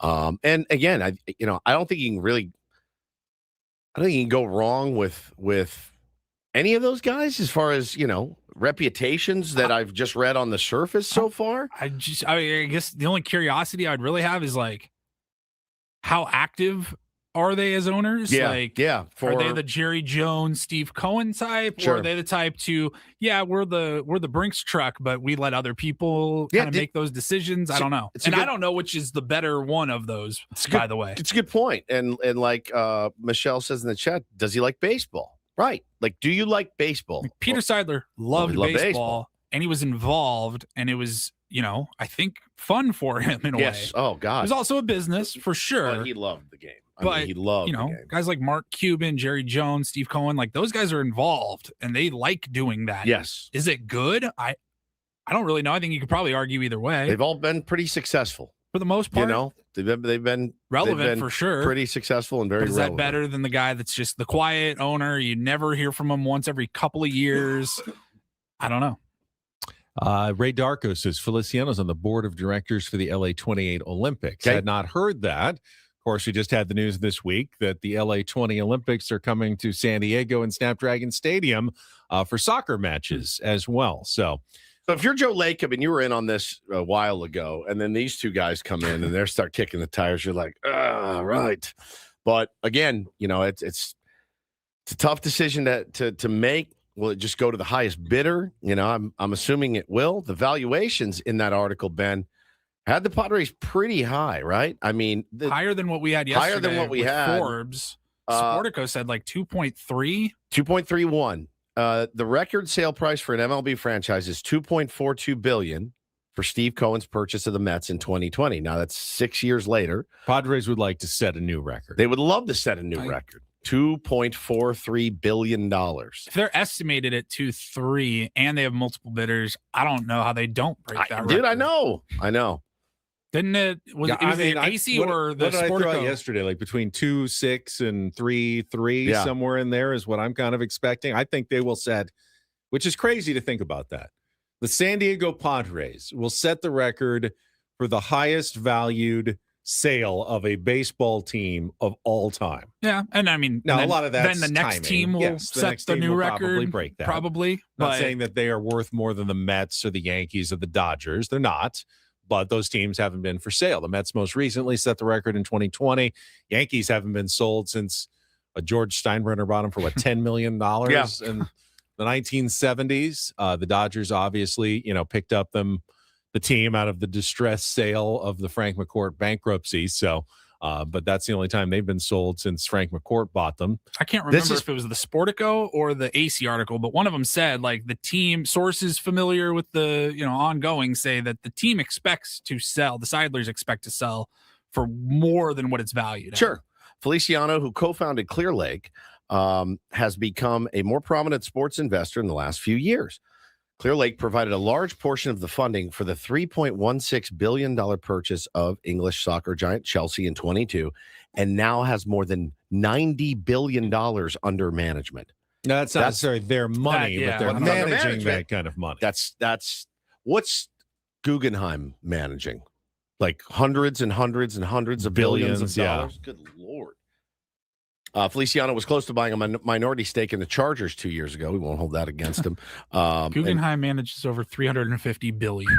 Mamacita. Yeah, let's get Good God. Let's get in that window. You don't need to make a lot of interests or fees on $300+ billion to start raking in the money. Correct. Yeah. So interesting, man. Oh, by the way, a lot of people pointing out the San Diego connection, of course, to PSA is the famous 1978 plane crash in which a PSA jet went down in North Park. You can still see the site. It was on its way from, I think, Sacramento to San Diego, and Wow, collided midair. God. Went down right there by the 805 North Park University Avenue exit. I think there's still like a memorial or a plaque there. Huge loss of life. Was one of the major stories in San Diego in the late 135 people. 1970s, the worst air disaster in San Diego history. Obviously doesn't really matter who owned the airline at the time. It wasn't a mechanical failure. It was a collision with another jet. But that is PSA's biggest claim to fame in San Diego, unfortunately. I do wonder when this will be locked up, and how high the bidding is going to go. So look, these three names that you hear, I think that's a reason to get excited. I do. I think for Padre fans, that's a reason to be, okay, man, there's a lot of interest in our baseball team, and it needs to go to the right person in the right hands, and they have to, be committed to winning and all of that. So you can make the case, I think, for any one of these guys. Peter, and you've heard it from Sheila as well, since his passing, like they viewed their ownership of the Padres as they were stewards of the Padres to the city of San Diego. Right. And I hope a lot of team owners feel that same way, whether they express it or not. But I really hope that the new owners would continue that. You know what I mean? Like, this is San Diego's team. You're just in the driver's seat. Obviously, when you own the team, you can have whatever attitude you want. But doesn't it make sense if you are a new owner that you would want to come in and pick up where Peter Seidler had left off? Seeing the success he has had in building a loyal fan base, why would you ever want to do anything else other than continue that? Anything you do differently risks all the goodwill that Peter Seidler built up, but you can easily keep that goodwill by operating in a very similar way to Peter did. Care for San Diego, want to put a winning product on the field, surprise people with some big signings, and Padres fans will continue to pack Petco Park. It's a different thing altogether for Padres fans, and I don't know that any other franchise is the same. Like, when the Dallas Cowboys get sold, Cowboy fans will rejoice, right? They will rejoice. We are trying to fill the void of an already phenomenal owner. That doesn't happen. When Bob Nutting says, "I'm done, I'm out," Pirates fans will like flood the streets. The Orioles last year, when they sold, their fans were elated. This is different entirely. You're coming in to a different situation where it's like, hey, we didn't really trust a lot of ownership until, these guys, and you better hold that trust. So that's a different level of ownership. Usually you're replacing a turd, right? And you walk in the door and you're like, here I am to save the day. This would be different if it was the Rays or something. Yes. Like, hey, new stadium. We're slashing these guys. We're getting a new team. It's just different. Doing things different. You don't want to screw up too much. I do believe, though, that at some point in the last decade, that there has been a turning point. That in the past, I talked about George Steinbrenner buying the Yankees for $10 million. In the past, you had owners who were looking like, that looks like a pretty good deal. I can buy this sports franchise for $82 million, and it might be worth $500 million in a few years. And I don't have to spend a ton of money on it. I can just, squeeze out some profits and stuff. You don't see that necessarily anymore. Sports franchises cost so much money now that you're not finding people who get into that necessarily as a way to make a quick buck. No. Those guys who bought in, the Bob Nuttings of the world. That was years ago. They don't have access. That was years ago. They don't have access to teams anymore. They just don't have the capital and the funding to do it. Don't have the sway. Now it's a lot of, investment partnership groups, which is, yes, they're trying to make money, but at the same time, they already have so much money that, they look at this as more of a crown jewel, and they want to win when they buy these things. I sure hope so. Not just squeeze every dollar out of it. Priority one, my friend.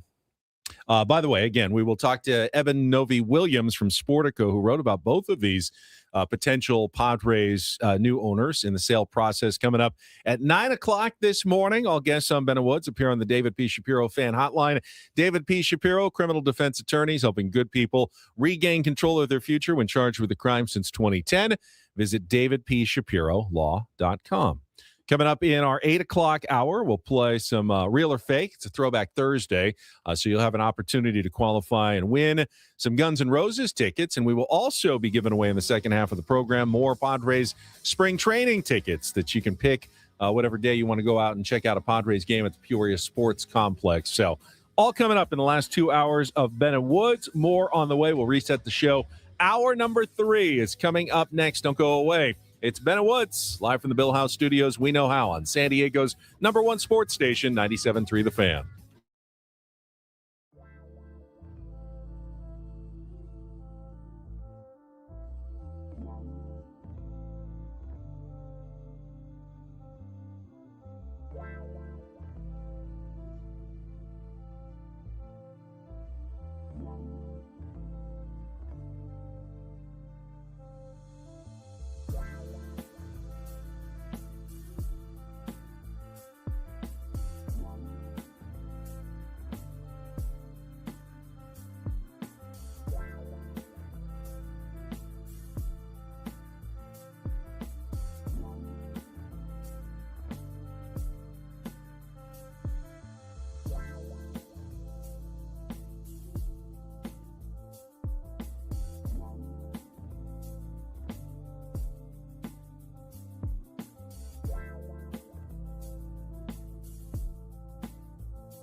halfway home on a Thursday. Ben and Woods, 97.3. The Fan. Excited to be here with all of you lovely people. However you choose to consume Ben and Woods, we certainly appreciate it. And I mean that from the bottom of my heart. We don't really want to go get real jobs out there in the real workforce. I like it here. Scary. I'm very comfortable here. I love this. It's very fun to talk to you guys, you too, and everyone out there listening as well. I mean, if someone wants me to manage $300 billion worth of investments, You think you so can I can do buy it? a baseball team. Oh, I didn't say I was qualified to do so.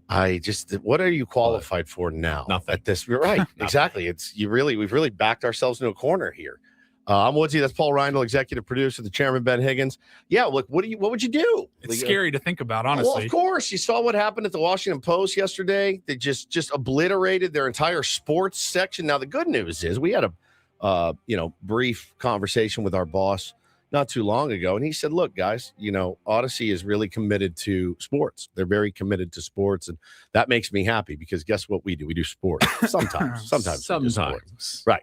But they're very committed to that, and so that makes me it gives me puts me a little bit more at ease.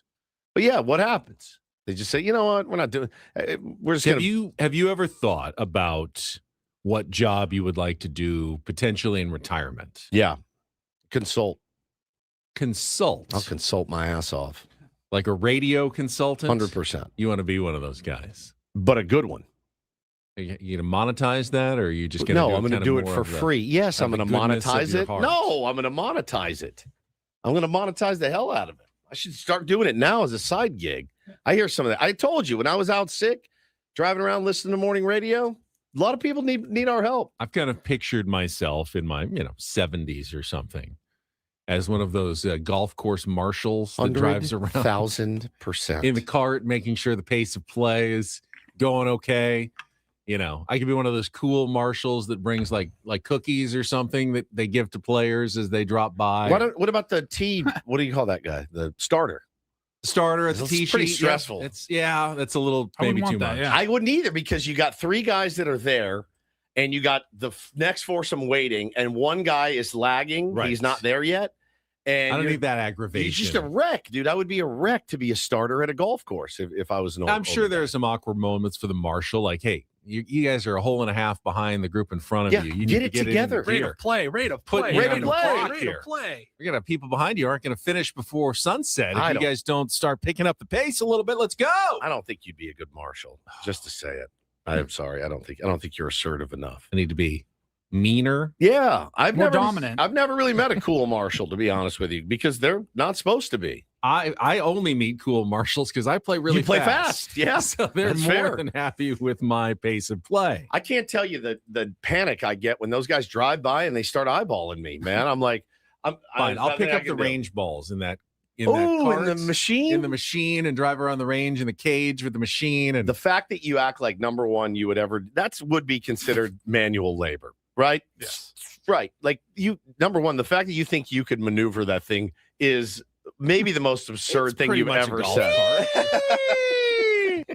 Yeah. I don't see. You're like, I'm not going out there in the hot sun to gather golf balls and hose them down or whatever. Like, there's just no way. You've never lifted a finger in your whole life. You're going to start in retirement. Them to a gleaming shine. You're going to start in retirement your life of manual labor and service. I don't see it. I just don't see it at all.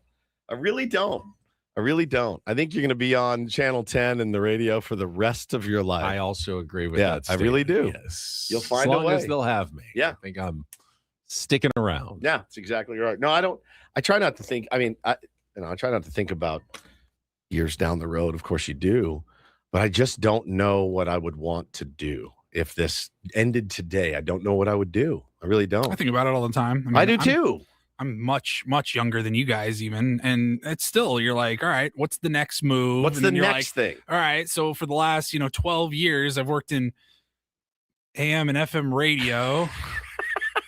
I don't know what that qualifies me for. A podcast. Actually, that's what it podcast. Graduate to podcasting. Graduate to podcasting. Yeah. Because in podcasting, there's nobody telling you what to do. You can do whatever you want. You can talk about whatever you want. So that's the big allure of podcasting. If only we could do that every day here. I mean, we literally just talked about subs and DOMs. So I don't know. I don't know how much more free. It was 7 a.m. prime time. I don't know how much more free it could be here, right? We talk about sandwiches and cheese and bread and hair and deodorant, farts. I mean, you name it. Talk about it whatever we want. We do.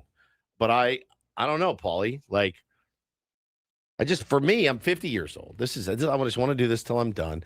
But my wife's not going to want, she's not going to want me hanging around the house and retire. Remember, she's younger than me. She's not going to want me hanging around the house, which, by the way, that's what I would do. I would hang around the house, wait for my kids to get out of school. That's what I do.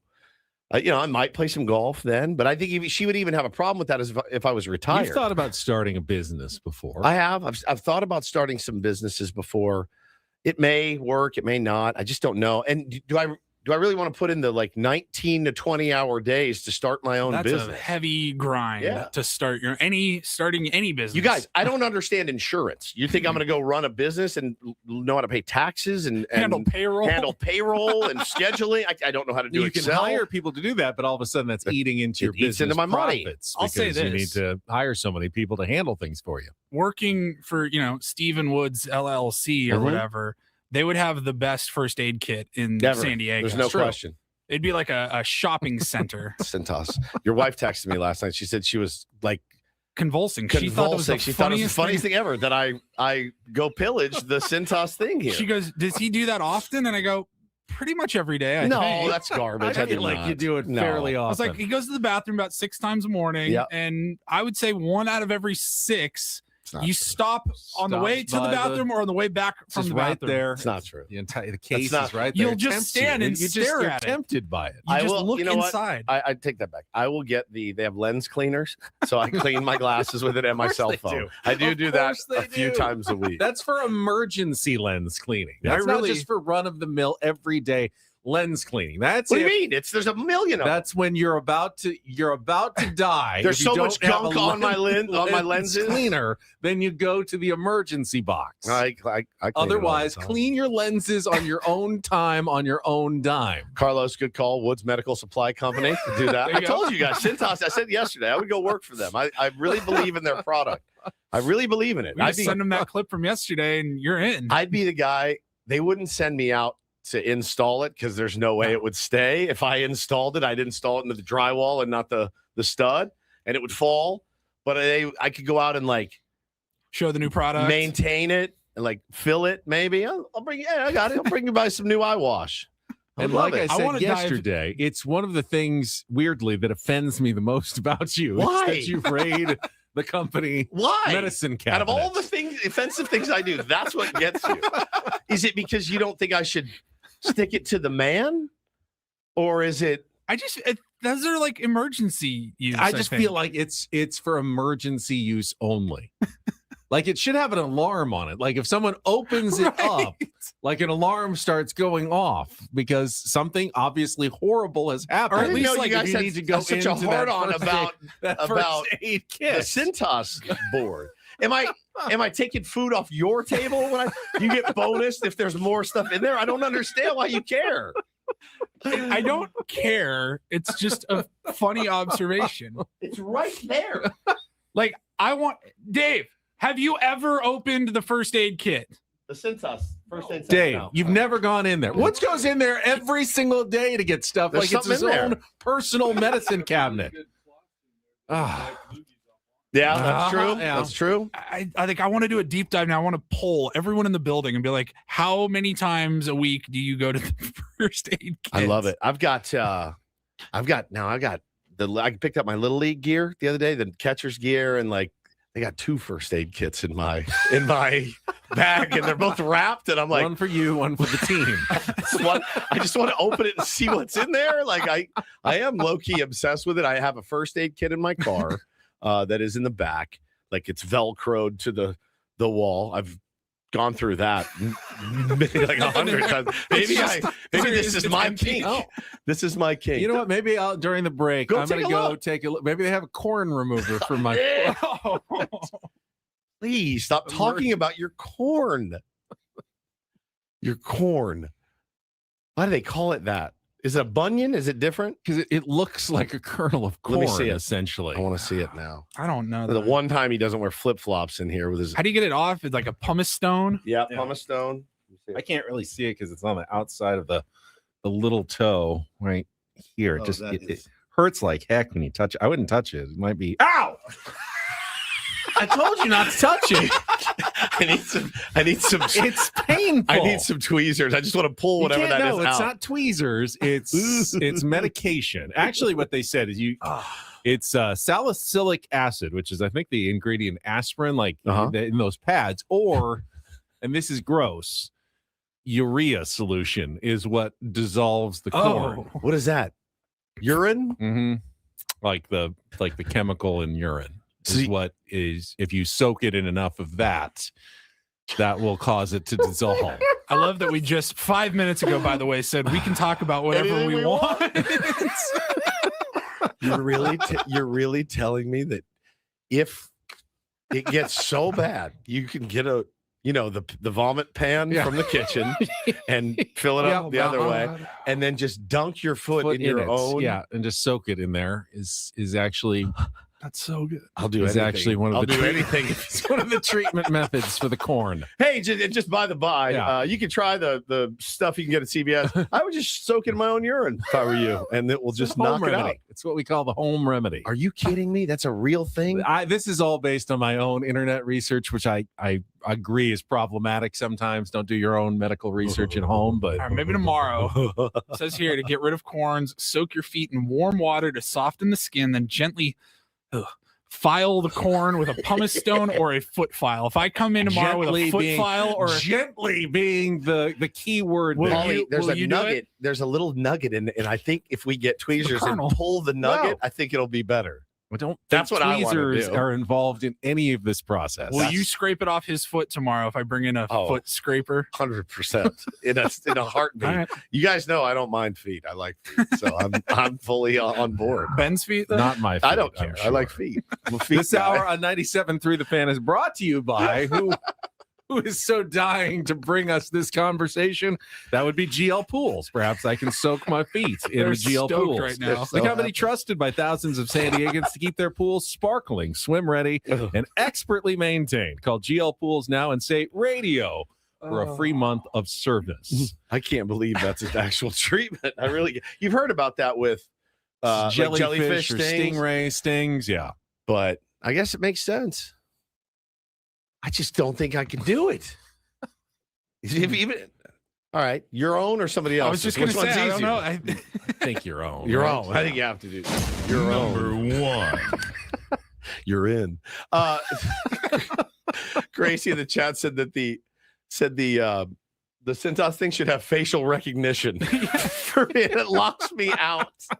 I'm going to go poke around in there right now. My neck's hurting again. All right, well, you do that. We'll take a timeout. We'll come back, play a little real or fake on a Throwback Thursday. If you'd like to be our contestant, no music, movie, or television trivia knowledge necessary. You can call now 833-288-0973, 833-288-0973. We'll move on to a different topic for everybody who is trying to eat their breakfast at 8:15 on the morning on a Thursday. Coming up next, diarrhea here on Ben and Woods. 97.3 The Fan.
Hey, player, this is all yours. This room with this view. This speakeasy with this cocktail. Hey, could you make that too? The spa with this. Ah. And this pool on this roof. This is all for you. The all-new Hamul Casino Resort, now open.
Hey, player, this is all yours. This room with this view. Maybe for my future retirement job, I can become a broadcaster for San Diego's newest professional sports franchise. Hear about this one once? The San Diego TJs are our new expansion franchise in the Team Boxing League. Okay? Nice. With Captain Manny Pacquiao also serving as an active fighter. I didn't know they had team boxing. Sounds it's kind of like the live of boxing, where you have like teams of boxers and then they do like 1 round bouts and you score them and you're facing another boxing team. But apparently they are going to be starting at some point here boxing, along with the LA Elite, the NYC Attitude, the Philadelphia Smoke, the Las Vegas Hustle, the Miami Assassins, the Houston Hitmen, the Houston Hitmen, and the Assassins, the Miami Assassins, the Dallas Enforcers, the Phoenix Fury, and the Boston Butchers. This is like basketball names. If you saw the movie Basketball, that's what it is. I should have saved those team names for real or fake. I actually have a different topic today, and we have a contestant on the line. So let's get to our Throwback Thursday game. Some are here for the compelling sports talk with Ben and Woods. You can go plow through another donut. It's time for Real or Fake on 97.3 The Fan. Tell the people what they'll win today. Guns N' Roses tickets. Real or Fake, brought to you by Bail Arms, security and fire alarms for every business. We got you. We got Carlos. Good morning, Carlos. Morning, Ben. Morning, Paul. Oh, Morning, hello, Carlos. How you doing, buddy? Good to talk to you as always. How are you, Carlos? I'm doing well. How are you guys? Good. man. Remember, you got to rely on Woods as your phone a friend. Yeah, you just Real or Fake. you just peed on the hornet's nest, man. So if you can get 4 out of 7 right, you will qualify for our weekly grand prize drawing. It is tickets to see Guns N' Roses at Snapdragon Stadium on September 2nd. Tickets available at Ticketmaster.com. Here's what I got for you today, Carlos. After my day at Disneyland yesterday, I thought I'd look into some of the Magic Kingdom's attractions from yesteryear. Okay. Today on Real or Fake, I'll name a ride or attraction. You tell me if it was ever a real part of Disneyland or a fake I've made up to fool you. Carlos, you ready to go? Man. I'm ready. All right, let's do this. Exxon's Energy Horizons, an animatronic history of fossil fuels, along with a look at energy's exciting future. Real or fake? That's fake. That's fake. Sounds like the worst ride of all time. All right, let's go to round number 2. The Rainbow Ridge Pack Mules ride real mules through simulated desert and frontier lands. Real or fake, Carlos? Sounds legit. What do you think? Fake, man. Nobody's riding pack mules through Disneyland, in my opinion. Right? All right, let's go fake. Real mules. Real. All right, you should have gone with your gut. Real mules at Disneyland. I'll teach you to forget what's his name. The early Horrible days. ride. All right, let's see. Round number 3. Hollywood Maxwell's Intimate Apparel Shop featuring the Wizard of Bras. Come on. Real or fake, Carlos? Pervert. That's fake. Fake. You used to be able to go to Disneyland and go Shut to the sexy lingerie store and buy the Wizard of Bras. You're joking. No, I am not joking. It's real. What year are we talking? The swinging Like the 70s late or what? 50s. The late 50s? The late 50s. I'm blown away. Disneyland. Hollywood Maxwell's Intimate Apparel Shop featuring the Wizard of Bras. All right, I don't let's know go where I'm with going to use round that, but I'm going to use 4. it. Prank call, for sure. Huckleberry Finn's Fishing Pier. Guests able to rent fishing poles on Tom Sawyer's Island, try to catch real catfish, bluegill, and trout in the rivers of America. I just Real or fake, I cannot Carlos? tell. I got no read on him today. None. He's so giddy. Woods, help me here. I have no earthly idea. Zero. I'll say real. All right, let's go real. It was real. Oh, thank God. Don't know if you could take your fish home No, with you catch from and release. Disneyland at the end of the day, or cook them Mom, up, look what I got. cook them up right there. You but got my money you back. could go fishing at Disneyland back in the day. All right, that's 2. We got 3 left. You need to get 2 of them right. Mary Poppins Flying Umbrellas. Real or fake, Carlos? Sounds legit, but I'm gonna say fake. Okay. I was going to say real. Carlos. No, Oh, he said fake. He was Sorry, right. sorry, He's sorry. right. No, it was fake. I made that one up. Damn, that sounds could like a not- great ride. Ah, you just like hold Hang on to the on to the thing. umbrella. That'd and be it just amazing. Carries you all around. No, that's fake. Did not exist. That means you just need one more right, and you are good to go. Carlos, Is this 7th one? this is 6. Oh, 6. Okay. The Aluminum Hall of Fame. Real or fake? Disneyland attraction. I'm just gonna go with real. Yeah, real.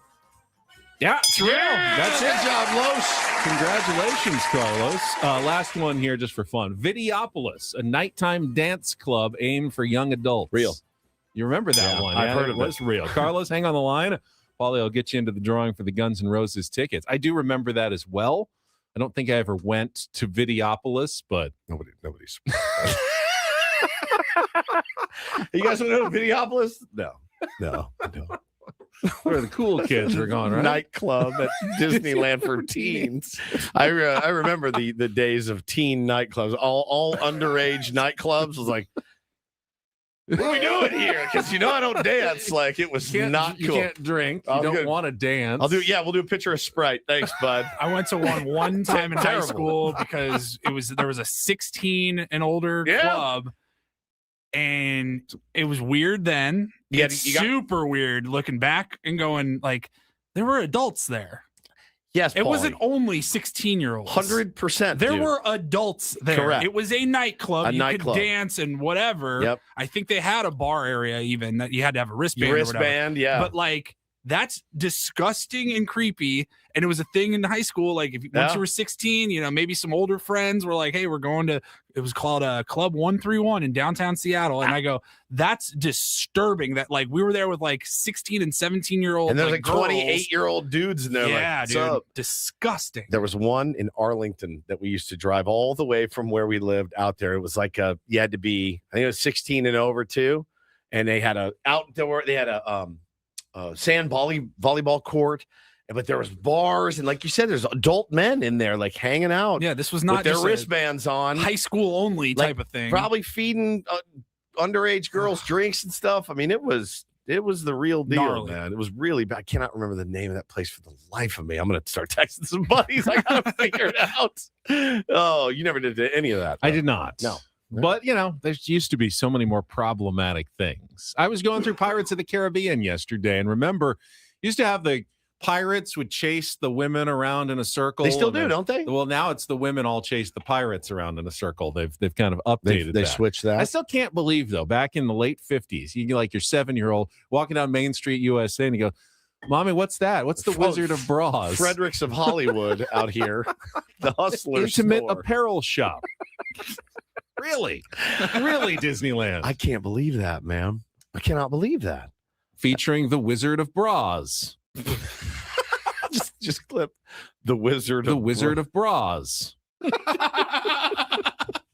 One of your many nicknames. Riding around on a mule holding your catfish. Holding yes, you just caught at Disneyland. In your new bra that you the got. Wizard of Bras. The aluminum one was real too, the right? Aluminum Hall of Fame. Oh God. I hated when I was a kid and we would go to Six Flags or an amusement park, and my mom would always make us go to let's go see a show, y'all. I'm like, I don't want to go watch some old Western fake shootout, dude. I just want to go on the rides and eat crap food.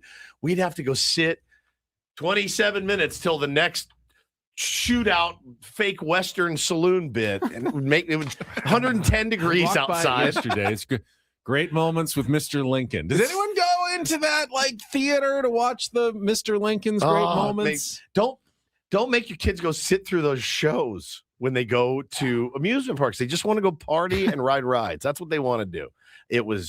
I think, your parents get tired and they want to rest for a while. Yeah. All right, let's watch some guys fake shoot each other then. I remember doing, was it Knott's Berry Farm, Universal, Disney? I don't know. One of them. They had the Honey, I Shrunk the Kids. That was Disneyland. They say ride. You're just sitting there. Disneyland for a while. Disneyland. It was probably Disneyland. And it was just literally like, all right, I'm going to be out of the sun for like 20 minutes. Yeah. I'm fine with that. So bad. So bad. All right, go to break. All right, we will take a timeout. When we come back, maybe bring up a topic that I've been stewing on for a few days. Ever since I saw it. I love this question, and I hate The Athletic. And it was about the Phillies and whether they have kept their core together too long. And I immediately thought, well, if they're asking about the Phillies, should we be asking that about the Padres? And what does that even mean? What does it mean? Talk about that coming up next year with Ben Woods on 97.3 The Fan.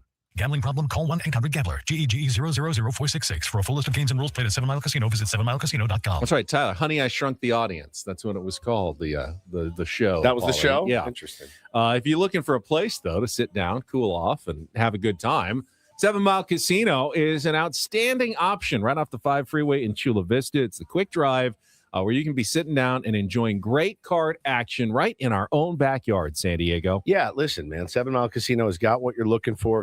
If you're into playing cards, you're a card player, that's the place for you. Because they don't have slot machines.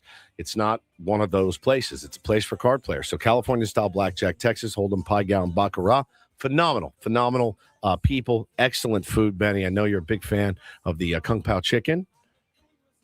24/7 players menu. Yeah, that's where you get the Kung Pao chicken. They also have the award-winning brunch Saturdays and Sundays, voted best in the South County at Sammy's at 7 Mile. Only Saturdays and Sundays, though, 9 to 3 p.m. Enjoy it on the patio.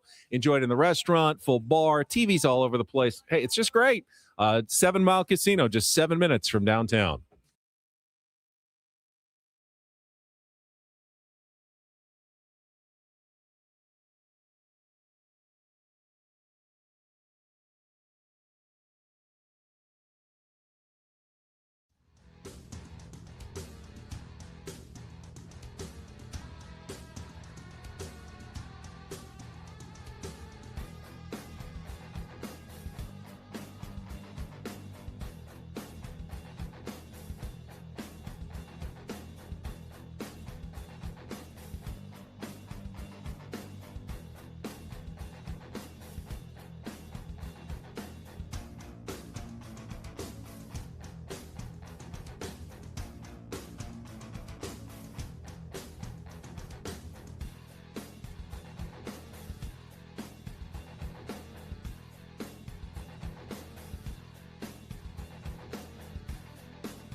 He just here. I'll show you a little. Just a little. Please don't. Just a little bit. What hurts on you? Nothing at all. A little bit. Nothing. Now, So let's say whatever you're about to touch is the only thing. Let's say It's gonna hurt. Right? All right, yeah. Okay. Pretend your knee hurts. Pretend your knee. It's going to in a second. Right here. Oh, that is not pleasant. Hey, player, this is all yours. This room with this view. This speakeasy with this cocktail. Hey, could you make that too? The spa with this. Ah. And this pool on this roof. This is all for you. The all-new Hamul Casino Resort, now open.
Just heard Scraby mentioning that Chris is going to be back in studio later today. The San Diego State women lost. No! Finally. First time. Actually, first Mountain West loss. Finally, like you've been waiting for. It's like, finally, No, jeez. remember, they went on a run at the end of last season from February through the Mountain West tournament and qualified. And then they went on a run all the way through the start of this season. It's been a year since they have lost a Mountain West game, but they fell on the road at Grand Canyon for the first Grand loss. Canyon. Still in first place. But yeah, the Aztecs now 0-2 at the GCU arena there. So tough place to play. So Elo's coming back grumpy. Yeah, he's going to be mad. He's going to be grumpy. In the Mountain West last night, grumpy Elo. had the big matchup between New Mexico and Utah State in Albuquerque, I believe. And Utah State demolished New Mexico last night, which means the Aztecs and Aggies are tied at 10-2. Of course, Utah State has the head-to-head tiebreaker based on their win in Logan last week. So it is, but they still have to come to Viejas Arena later in the season for that return matchup. But that'll be a very must-win game for the Aztecs when Utah State comes back. So that's the latest on the Mountain West. But I wanted to talk about this this topic, just general sense. Like, and I wasn't even sure what to make of it. But is it possible Who wrote this?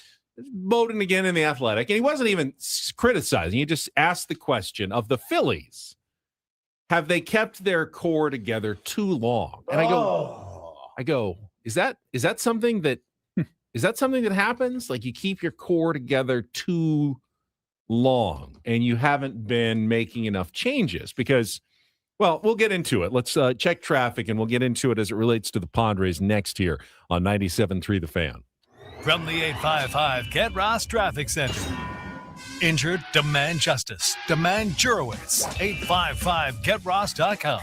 Here's Kelly Danick. Traffic is brought to you by Creative Repipe. Well, good news for westbound King Freeway travelers. Crash has cleared at Lemon Grove. Another crash cleared near College Grove. Now traveling on southbound 125 just past the 8. There is a collision in the center divide. Now a vehicle fire in the North County, northbound 15 before the 76. It's over to the right shoulder. Don't wait until that water leak in your home becomes a flood. Call Creative Repipe for whole house repipes. Get a 20% discount plus a lifetime warranty. Free estimates with financing available. Visit creativerepipe.com. That's creativerepipe.com. I'm Kelly Danick with Ben and Woods, San Diego's #1 sports station, 97.3 The Fan. And I don't think what we're talking about here is just keeping guys together as they get too old and no longer productive. I'm talking about still having a core of good players together, but after 4, 5, 6 seasons with the same main guys, if you don't get over the hump and win a World Series, get to a World Series, at what point do you say, well, maybe we don't have the right group of guys together? Well, I think his main issue too is that there is an opportunity, or there was an opportunity, to upgrade your roster. You could have gotten rid of Alec Boehm and, bless you, upgraded your roster. You didn't. So I think, because listen, they got JT Realmuto back, which is great. I mean, beloved, good player. They're keeping it together, though. Kyle Schwarber coming back is keeping it inherently huge, a good thing. Like, again, these are the same guys that haven't been able to get you over the hump. You know what? I think in sports, we are way too reactionary these days. And guy has a bad year, get him out of here. Done. You know what I mean? We are. Yeah. We are fantasy baseball, fantasy football, fantasy basketball. We are gamblers. Yeah. Like, if I'm a Phillies fan, I would have wanted some upgrades. And I think they upgraded potentially a little bit. They took a couple of swings. Adolis Garcia, it's something. It's a little bit different than, Max Kepler, and there's potential there. I'm not super mad that I've got my pitching kind of locked down. I'm not super mad that I've got my bullpen kind of locked down. And I'm not mad that I've got Bryce Harper, Trey Turner, Kyle Schwarber, JT Realmuto. I'm pretty excited about seeing those guys every single day, right? Because I've grown to love those guys if I'm a Phillies fan. It's kind of how we are here. I'm excited to see Nando, Manny, Toddy, Crony, Xander. I'm excited to see those guys still. Right. And they haven't gotten over the hump yet. They haven't made a World Series. But I sure beats every year some new mercenary coming in on a 1-year deal, like, in my opinion. Well, as a fan. And I was going to bring it. The worst possible thing you can do is change course every single year. 100%. This didn't work. Let's tear it all down and start all over again. You do have to have some patience with a core group that you believe in. But again, how much patience? How long do you wait before you realize I think they've been good, but they're not good enough to take that final step that we want to get to? You know because what? that's the hardest thing to do. When you find a team, and the Phillies have been so close, and you go, I mean, if we tear these guys down, it's going to be tough to get it back to even where it is right now. But 100%. But if we keep these guys going, and they haven't done it so far, what makes us think they're going to be able to make that next step in the future? And I just worry about that a little bit with the Padres. I love this group. It's a really good group. It's so much better than what we used to have. Yeah. Manny and Tatis and Xander and Jake and Joe. I mean, you make changes and you make adjustments over the years, but how long do you really keep giving them opportunities as the same group to go together without making a couple of big changes? You don't, that's the other part is you don't really have a choice. Like, you made this bed. This is the core you decided on. These are the guys you decided to extend in Merrill, in Manny, in Jackson. I just said Merrill and Jackson. And Fernando, all these guys, right? Xander. All these guys you have Tatis and Fernando. Tatis, Fernando, Merrill, Nando, Jackson, Bogarts, Xander. Yes, Bogey. Xander. Manny. Crony, Machado. Jake, Cronenworth. I just think, like David J. just said, if Bowden thinks something needs to happen, that's a guarantee that thing should not happen. I ask you guys. He didn't say something. He just asked a question. There's nothing wrong with asking a question. It's a thought provoker, and I found it to be thought provoking. It is, and I've been thinking about it for like a week. It was kind of an evergreen topic you threw out on like Monday morning, and I go, I've been thinking about this a lot. And again, let's put ourselves in the shoes of a Phillies fan. I think there's a couple of guys on that team that you're like, I've seen enough of Alec Bohm. I think I've seen enough of him. But is he a part of the glue that holds that team together? They're in it. Now, he's got them finishing third in the division behind the Braves and the Mets. I'd say I'm going 2. I'll say they finish above the Mets. I do. I know the Mets spent a lot of money. But I know the Mets spent a lot of money. But that division could look a lot like our division here, minus the big dog at the top. I think those 3 could be battling it out all year long. Yeah. But if I'm a Phillies fan, I'm pretty stoked, right? Like, I'm pretty happy that I get to see Bryce Harper and Schwarber and those guys every day. I mean, there's always the argument in baseball. If you're getting to the playoffs consistently, then you've done it right. Correct. And then what happens in the playoffs is a lot has to do with timing and luck. And look, once you get to October. Bro, Orion Kerkering throws the ball to first base, fields it cleanly, whatever. It's a different world. It's a different world, and you're not writing those think pieces about them, I think. So much has got to go right. So much did go wrong for them. How do you combat it, though? I mean, you're going to sign everybody to 3-year deals with opt-outs after 2 or something? What are you going to do? Like, are you going to – you're going to cut Trey Turner and eat the money to go sign a different shortstop? Yeah. You're going to cut – Bryce Harper and eat the money to go get a better first baseman than Bryce Harper at this point in his career? I don't think so. Right, what do we have left here in San Diego? We have Manny, Xander, Merrill, and Tatis for like 9 more years. Yeah. All 4 of them. Hey, if they win 3 or 4 World Series titles, we're going genius. If they win one, you're saying genius. If they win one, mission accomplished. We don't have the option to be like, well, this isn't working. Like, we're just going to eat the contract on all 4 of those guys. Right. That's not how it works. Oh, well, I know we hate the Dodgers, but what can we learn from the Dodgers and how they have managed their stars and their core? Because they've kept a lot of guys together, but they're also constantly adding. Obviously, they have the money to do so. Mm-hmm. They've added a Kyle Tucker this offseason. We need a fall guy. That's what I've learned. So, but they've also moved on from guys who were core guys. Justin Turner, was there forever, and they moved on, and then they won a couple of World Series. They moved on from Corey friggin' Seager, man. Like, out of all people, moved on from Trey Turner, and I mean, that move, Corey Seager move, he went and won a World Series with the Texas Rangers, but you're fine with you've been great without him. You've won 2 World Series, 2 legit ones. But they've also kept, they kept Kershaw and Muncy and a lot of those guys. Will Smith has been there now a very long time. Yeah.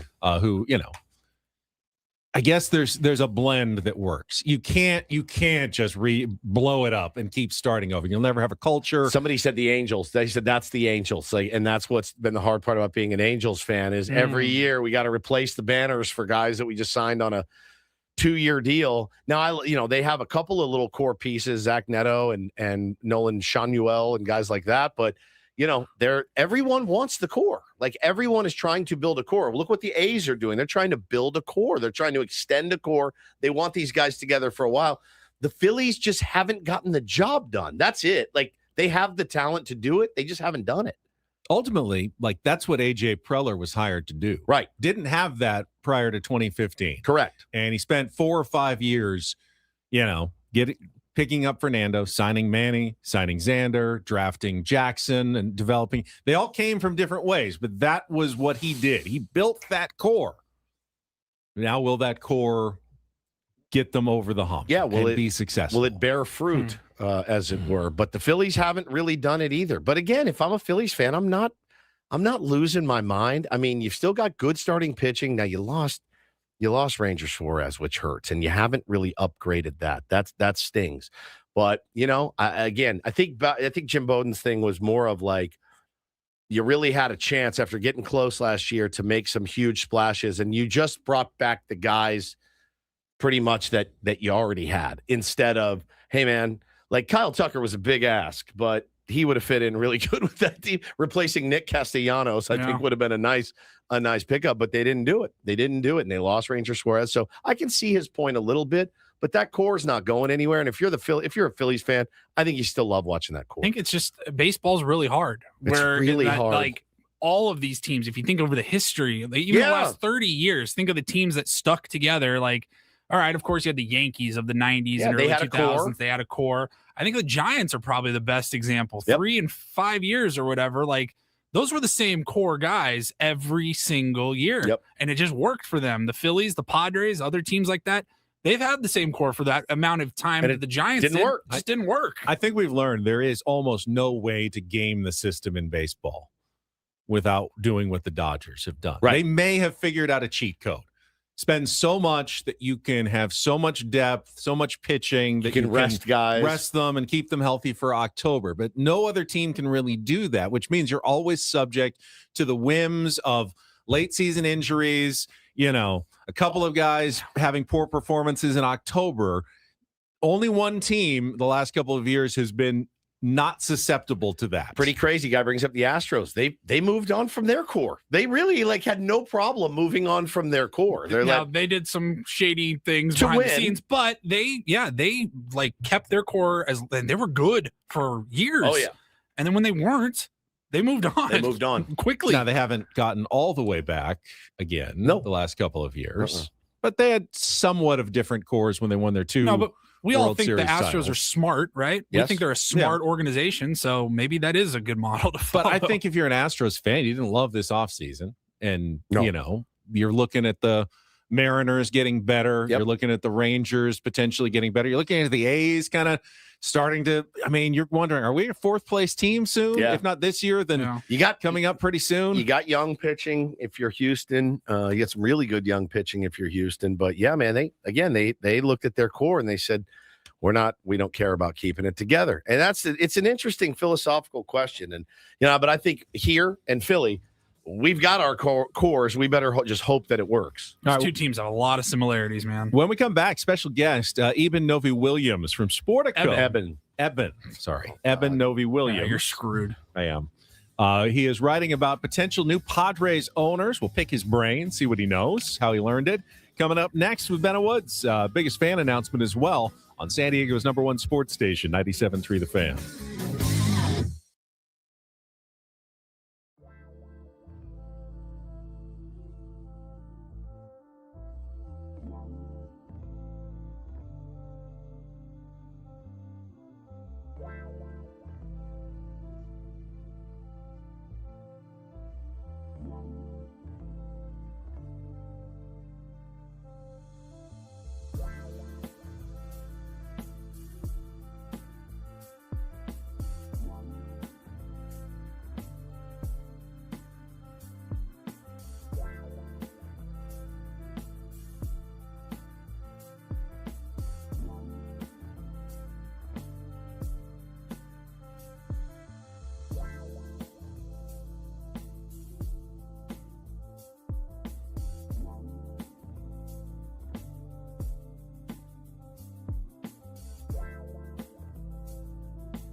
Final hour of Ben and Woods.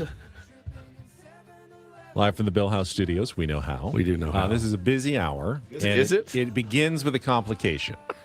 So, Paul is trying to get Eben Eben Novy-Williams from the Sportico on the line. Yep. Did not answer. He's at Super Bowl week, actually. Yep, just got there. So we were going to wait and do the biggest fan after Eben. So, because we only have the one phone line, which is weird for a radio station that we can only put one person on phone at the same time. And we didn't want to give out the biggest fan name while Eben was on the line, because then we wouldn't be able to take the biggest fan phone call. But now Eben didn't answer. So why don't I just do the biggest fan? And you'll have 10 minutes to call us back. And if we end up talking to Eben, we'll just figure it out. So it's time for our biggest fan contest. If you hear your name called, you'll have 10 minutes to call us back at 833-288-0973, potentially just to let it ring for a while. Let's just say, 10-ish minutes. Today. You'll qualify for our grand prize, 20 tickets for you and your friends for a night in our Odyssey Suite at a Padres game this season, with all the fan staff catered by Spiro's Mediterranean Cuisine. This morning's biggest fan is Ruth McAllister from Bonita. Ruth McAllister from Bonita, you're on the clock-ish. 833-288-0973. You can register your name at 973thefansd.com/biggest fan. And then coming up at 9:20 or so, our final NFL threesome of the year. We can do our look ahead to the Super Bowl on Sunday. The big game. Yeah, we'll talk about our favorite Super Bowl big game dishes that we like to He's allowed enjoy to at say Super Bowl big parties. games. It's a big game party. It's a big game party. Yeah, I don't want to get in any trouble. Right. And then, Paul, you'll have a Reindl Report probably at the bottom of the hour, unless we can't find Eben, and in which case we are just massively backed up with no backup plan to fix everything. He's at the Super Bowl, so he could have gone out and, tied one on. Sarah style? Sarah style, and had a big breaking news yesterday with these new potential owners for the San Diego Padres, right? So, you just never know. And he's on our time zone. So maybe he's breaking some news. Could be breaking some news. Could be locking down the Padres owner right now. Could be on the phone. So Eben, we will try to catch up with him. And if not, then BFD. We'll figure it out. Well, we have to figure it out now. We do have to figure it out because this is the segment fairly quickly. This is the segment he would have been on. Correct. So okay. I mean, we could jump into our football threesome or our Reindl Report, but then if Eben calls, we're also just massively interrupting. I say we just visit for a while. Lost. Let's just visit for a while. What are you hanging your head for? Well, because that doesn't accomplish getting one of these boxes checked off. There you go. Perfect. I mean, that's what I was saying. Let's just visit. Have some fun Wait here. for Eben. All right. Nothing but time. All right. Probably going to upset some people here. What is the most overrated TV show of all time? The Wire. You're not even really qualified to say that because you can't make it through a single episode. I made it through a whole season. Oh, you did? Yes. I can't even make it through an episode. Of The Wire? Yeah. You couldn't do it either. I could not do it. Overrated, man. Most overrated TV shows.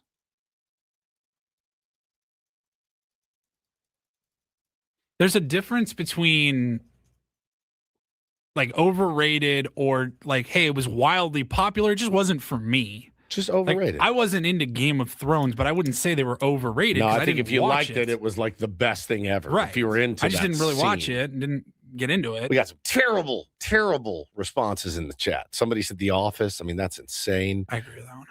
It's not. It's so good. Well, you never really worked in an office. If either of you ever worked in sales, you'd be like, oh my God, this is the greatest thing of all time. I'm trying to think of like network shows, like Big Bang Theory. Never really got into it. Made me want to. But it's been on forever. How I Met Your Mother. My parents. What's this Charlie Sheen one? My parents loved 2.5 Men. They would watch it, and I'd watch it and go, "What? This is what you guys are." They loved it. They're like, "Oh, we never miss one." Since it's just back in the news recently, I was never able to get into Stranger Things. Oh, I didn't either. Couldn't either. Or why people liked it so much. Seinfeld is not overrated. Seinfeld is genius. Genius. This is crazy. You're right. People got pissed off. I'm pissed off. I'm the one that got mad. What was yours? Stranger Things?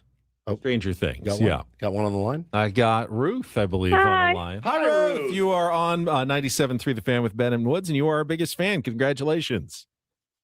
Thank you so much. What do you think is the I'm most excited. overrated television show of all time? What's the most overrated television show of all time? Yeah. This isn't I a don't know. requirement to win biggest fan. Just curious what your response is. I honestly can't think of one. All right, that's okay. fine. You're about as All quick right. on your feet as Ben is sometimes, so that's all right. Thank you for calling. You are all good to go. You're qualified for the biggest fan. All right. Thank you. Have a wonderful day. Thank you, dear. Thanks, You same to too. you. You See too. Friends in the chat a couple times. I liked it. Embarrassingly enough, I really I enjoyed liked Friends, but I could see if I could see people it. say I that's could see it. overrated. Should it have been a phenomenon the way it was? No, it was I don't just know good. that it should have been a phenomenon. It was funny. I laughed. Yeah. Yeah, I laughed. I cried. I laughed. I cried. You cried. Yeah, dude. When What? Ross and Rachel get together, are you kidding me? I lost my mind. That was pretty sweet. It was amazing. Yeah. Amazing. All right. Here's a list with a bunch of I just Googled, most overrated TV shows. Number 1 goes to Breaking Bad. It's so highly rated. It's so highly rated. That's a victim That's of a just victim of being great. so highly rated that some people don't think it lives quite up to the That expectations. was number 1 on this list, Okay. followed by The Big Bang Theory and Stranger Things and Friends. Then number 5, Ted Lasso. Number 6, I The can see it. Walking Dead. Never Number watched it. 7, Pluribus. Ooh. All right, so okay. Pluribus has been, because I love Pluribus, Still but haven't finished. a lot of people think it's slow and not going anywhere, and they can't stand it, and they don't like the people who rate it highly. Yeah, Westworld, Homeland, Suits, Modern Family. Westworld wasn't Lost. good. I mean, Lost. I would did- put that on. Never did anyone watched like Westworld? I Never watched the never whole watched it. thing. Did and you? I just never thought it was that good, but I felt like I had to watch it for some reason. Unsaturated fats is MASH. 100% MASH. 100%. Great one. Great one. I loved The Bear, but Bear was great. it lost me pretty quickly. Oh, I stayed in hardcore. By the way, I'm literally in the midst of rewatching The Sopranos again because I've run out of ideas. I thought about saying that just to make you mad, but it really is a great show. It's phenomenal. I mean, every time I watch it, I pick up something new that I've never seen before. A reference, a song, something, and I'm just blown away every time. Every time. One more, Paulie. We got All right, one more. waiting on Eben still. Yeah, I'm working on it.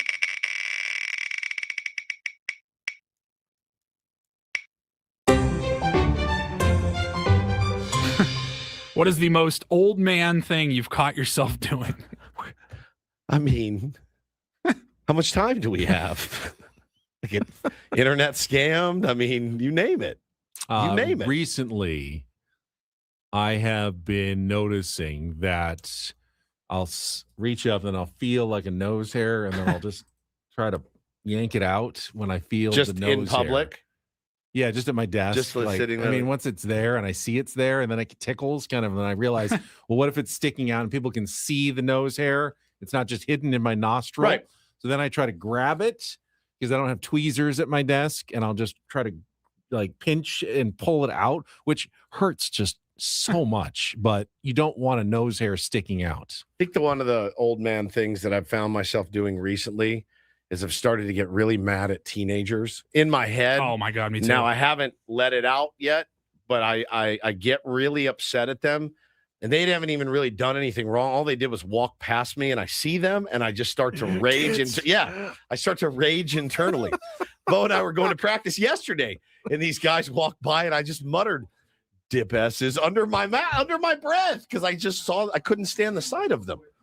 So that's one thing That is very old man behavior. It is just raging youth. Raging at youth. All right, let's go out Oh, we to got 'em. our David P. Shapiro fan hotline, and we are joined right now by Sportico editor Eben Novy-Williams. Eben, it is good to have you on. We are big Padres, obviously, fans, covered the team extensively. So your piece yesterday about a couple of potential new owners was very significant to us. Thank you for your time.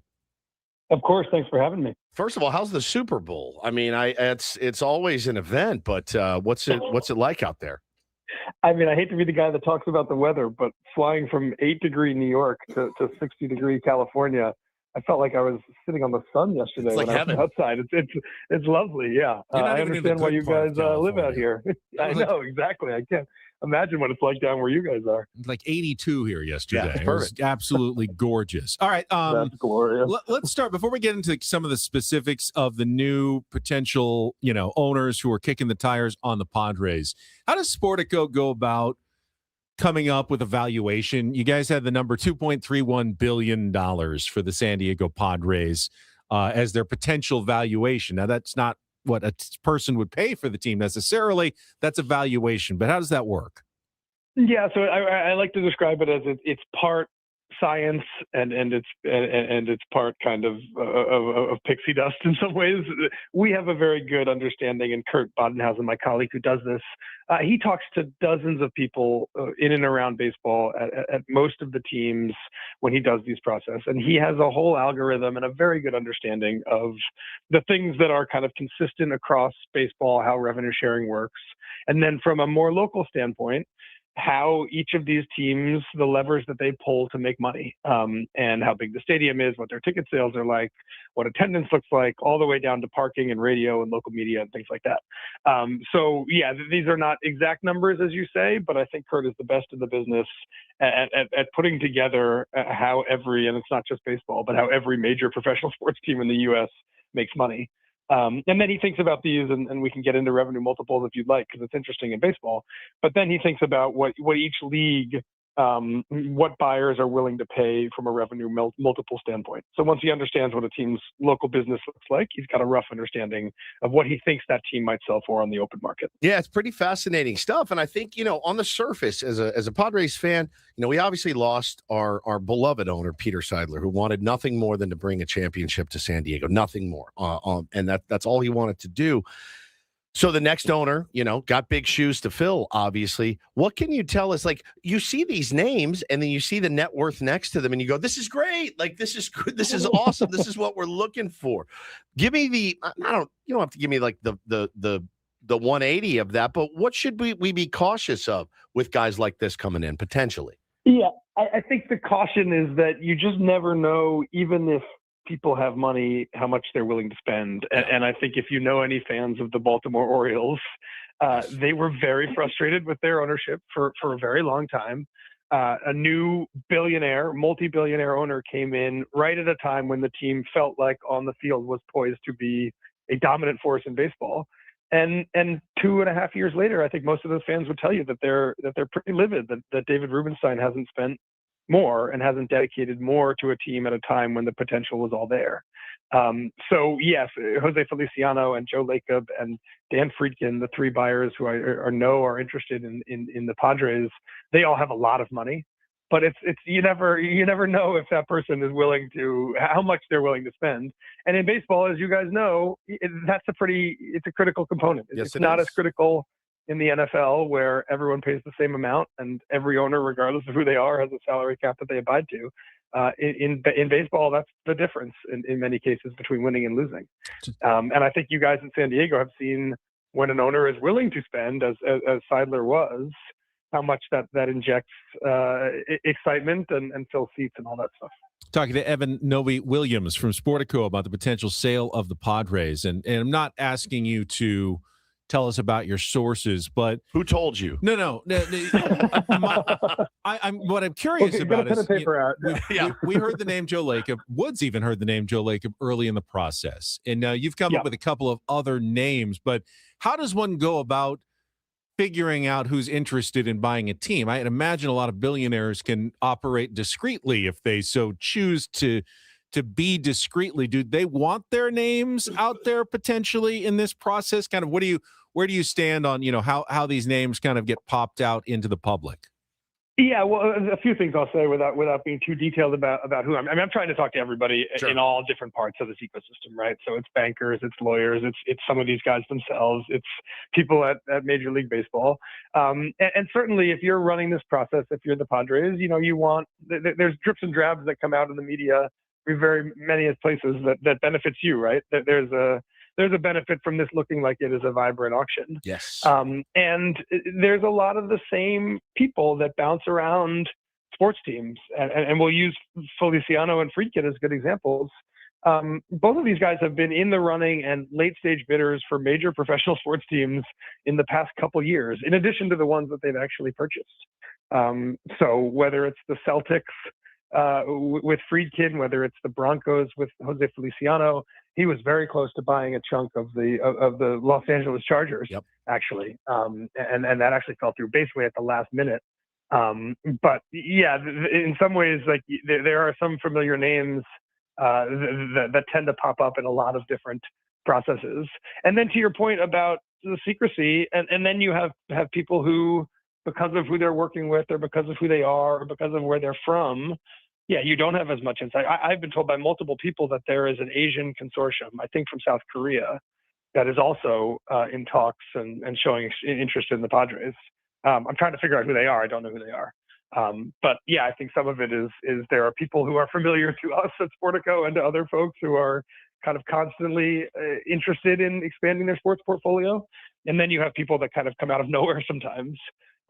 So yeah, there's other people in this process besides the three billionaires that we're talking about. And hopefully when I know who they are, I will be, I'll be putting that out there. Yeah, that's interesting because I think, as a sports fan, we want to dream that the guy who owns our team has always had a passion. He wanted to buy the Padres ever since he was a kid. Right. And when you hear these guys have been bidding, I bid on this team, didn't get it. Broncos, Didn't the bid on that Chargers. team. Are we just a consolation prize here because you couldn't get the teams you actually wanted? Eben, I know that that's not really how the real world works. I mean, very few of these teams come up for sale. So when you want to get into it, you don't necessarily get to pick and choose which team you have the opportunity to buy. You could do a lot worse, though, than San Diego. Yeah, and I'll say that going back to David Rubenstein and the Orioles, that's basically his story, right? He is a Baltimore guy, born, raised in Baltimore, was an Orioles fan his entire life. Like he had the story that you're talking about.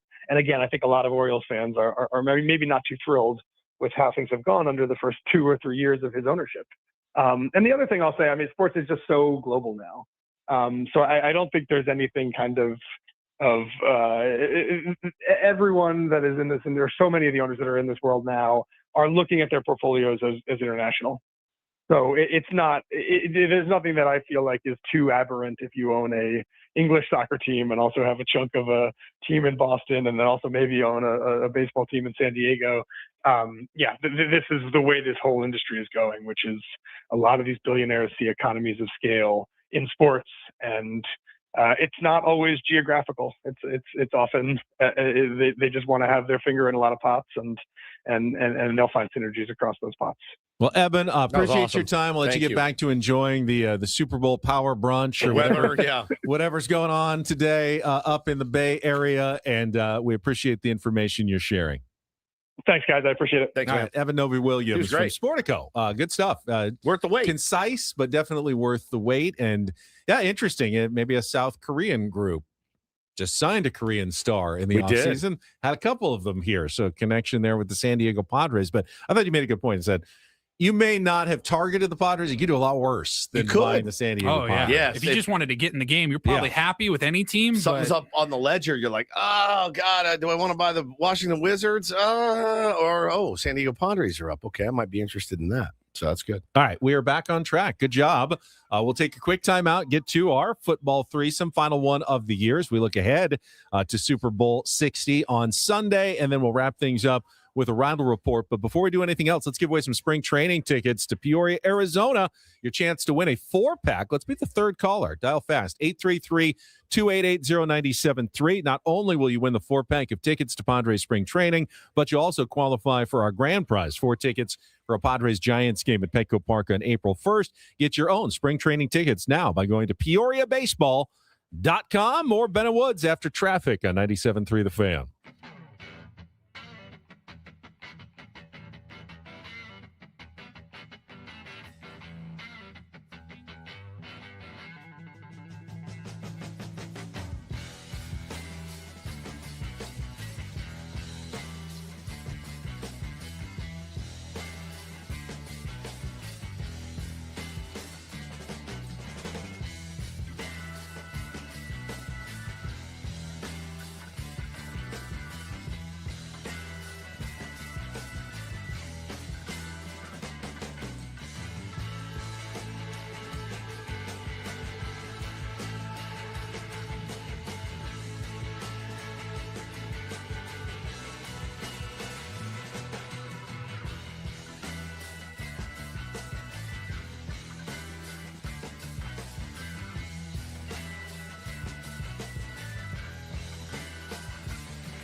Hey, player, this is all yours. This room with this view. This speakeasy with this cocktail. Hey, could you make that too? The spa with this. Ah.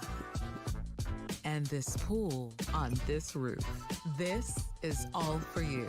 The all-new Hamul Casino Resort, now open.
Hey, player, this is all yours.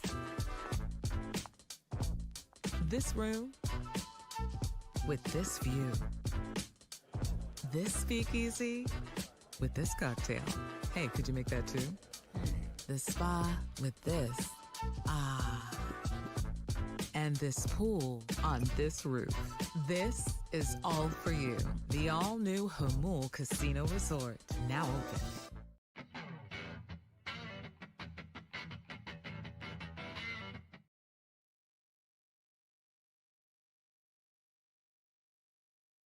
Our thanks again to Eben Novy-Williams from Sportico, who just joined us to talk about Padres' potential buyers. All guests on Ben & Woods appear on the David P. Shapiro Fan Hotline. David P. Shapiro criminal defense attorneys helping good people regain control of their future when charged with a crime since 2010. Visit davidpshapirolaw.com, and let's get right to it. It's time for our last NFL threesome of the season. Can Ben and Woods interest you in a threesome? A threesome would be fun. No, not that kind of threesome. Talk dirty to me. We're talking end-arounds, the best tight ends in the world, and going all the way in this game of inches. 2 inches short, maybe less. The story of my life. It's the NFL Threesome with Ben and Woods, brought to you by Hamul Casino Resort, the Players' Place, on 97.3 The Fan. Personal foul, 69, offense. He was giving them the business. All right, we'll finish Miss that open. Yeah, it's always a fun one. We'll finish with our picks in just a second for the big game.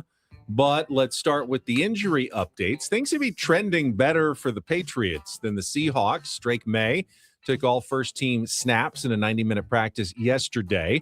Had been worried about, I believe, a shoulder injury, throwing shoulder that had limited him previously.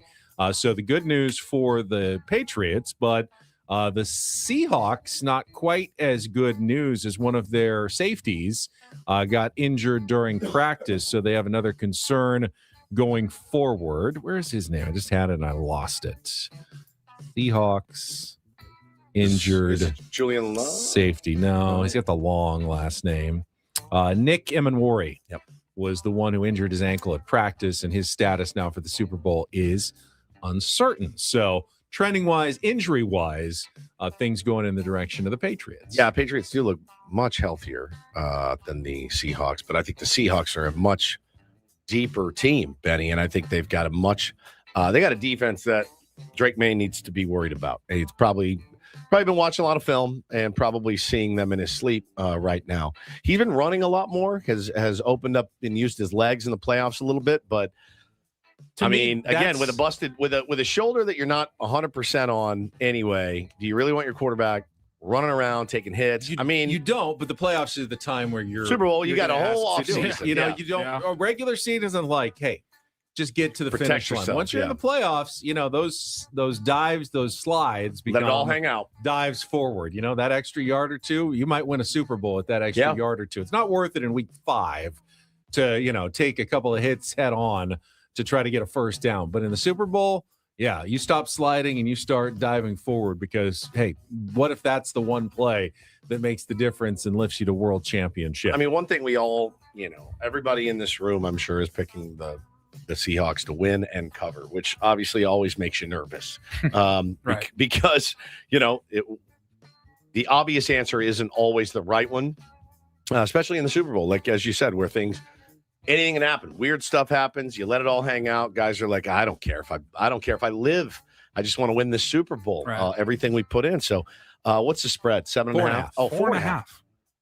I'm like, how do you not take Seattle? As long as it's under 7, I think I'm going Seattle all the way. I know. I'd even be interested in like an escalator, like. Oh, tease it up. Tease it up. Yeah, to make some Seattle more money minus on that. 8.5 or something. You like a Seattle I think they're going to kick their ass. I mean, all right. So we're all going Seattle. You get to this point of the season, and it's like all you really are looking at are the last handful of games, the playoff games. I'm like, bro, yeah, the Patriots won, but they were like barely winning a lot of those were close ball games. One play here could have gone either way. Seattle dominated the 49ers. They dominated the Rams.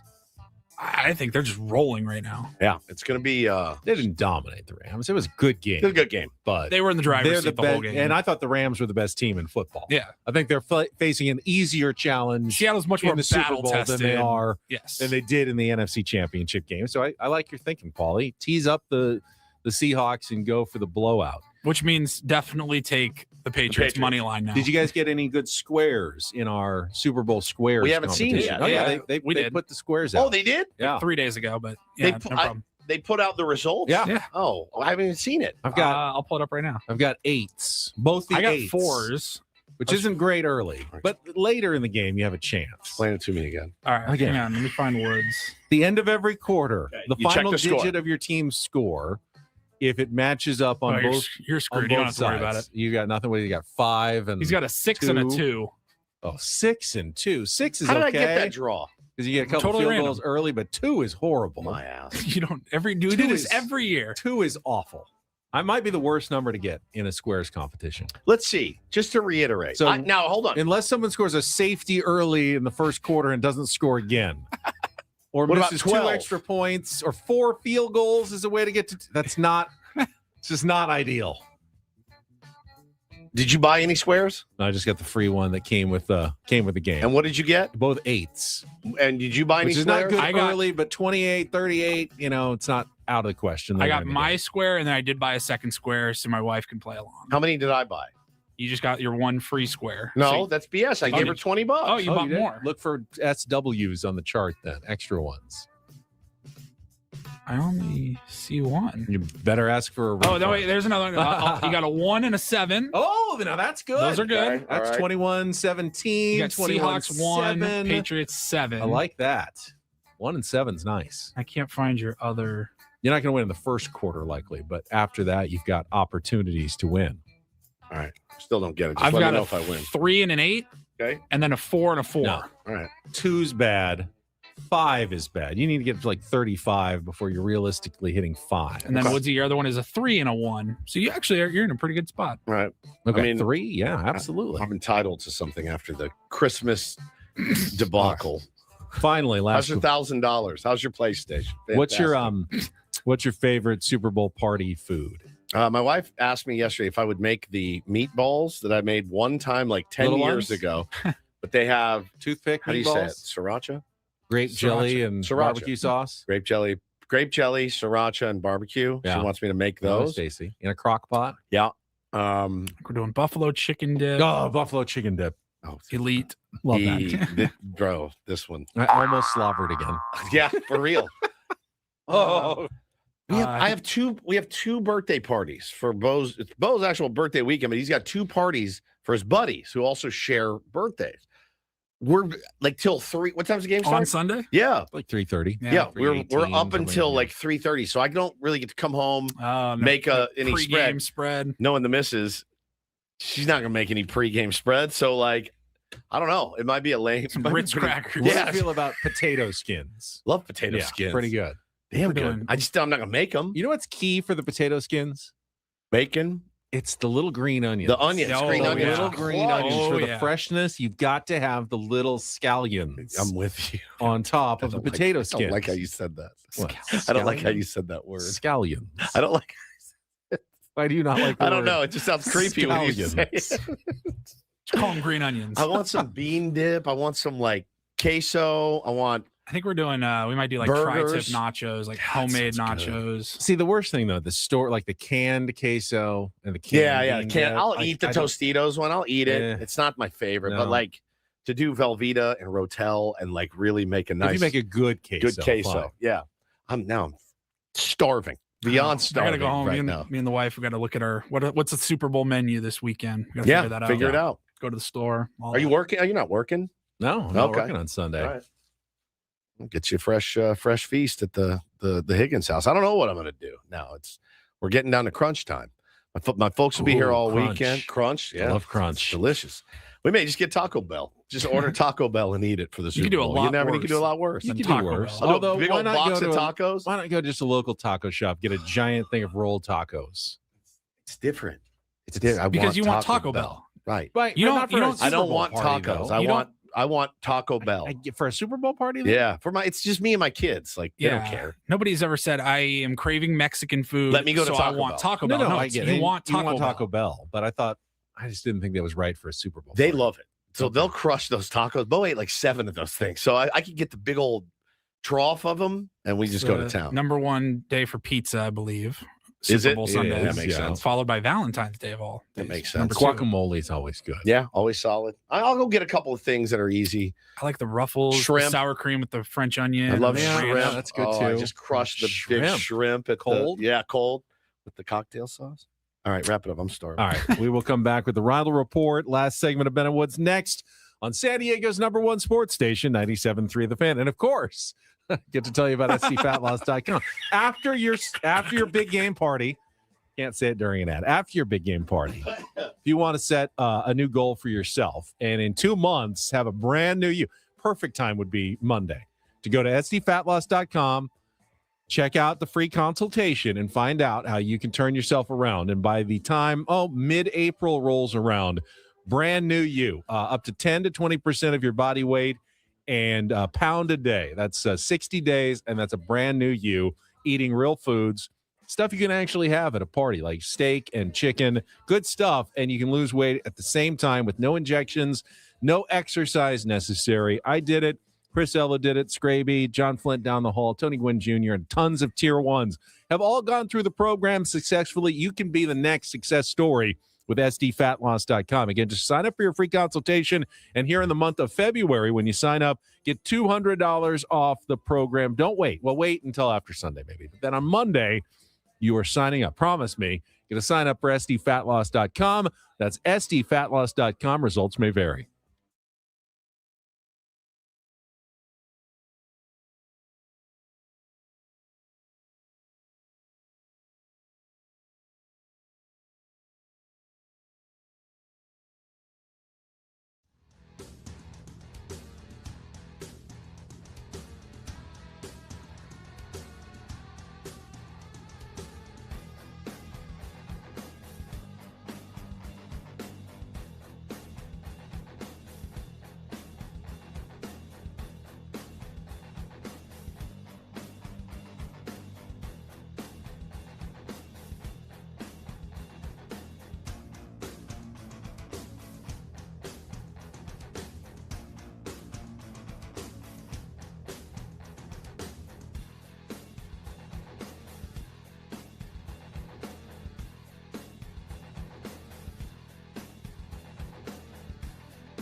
He just, here, I'll show you a little. Just a little. Please don't. Just a little bit. What hurts on you? Nothing at all. A little bit. Not that now. So let's say whatever you're about to touch is the only thing. Let's say it's gonna hurt. Right? All right, yeah. Okay. Pretend your knee hurts. Pretend your knee. It's going to in a second. Right here. Oh, that is not pleasant. Hey, player, this is all yours. This room with this view. This speakeasy with this cocktail. Hey, could you make that too? The spa with this. Ah. And this pool on this roof. This is all for you. The all-new Hamul Casino Resort, now open.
Final segment of Ben and Woods on a Thursday.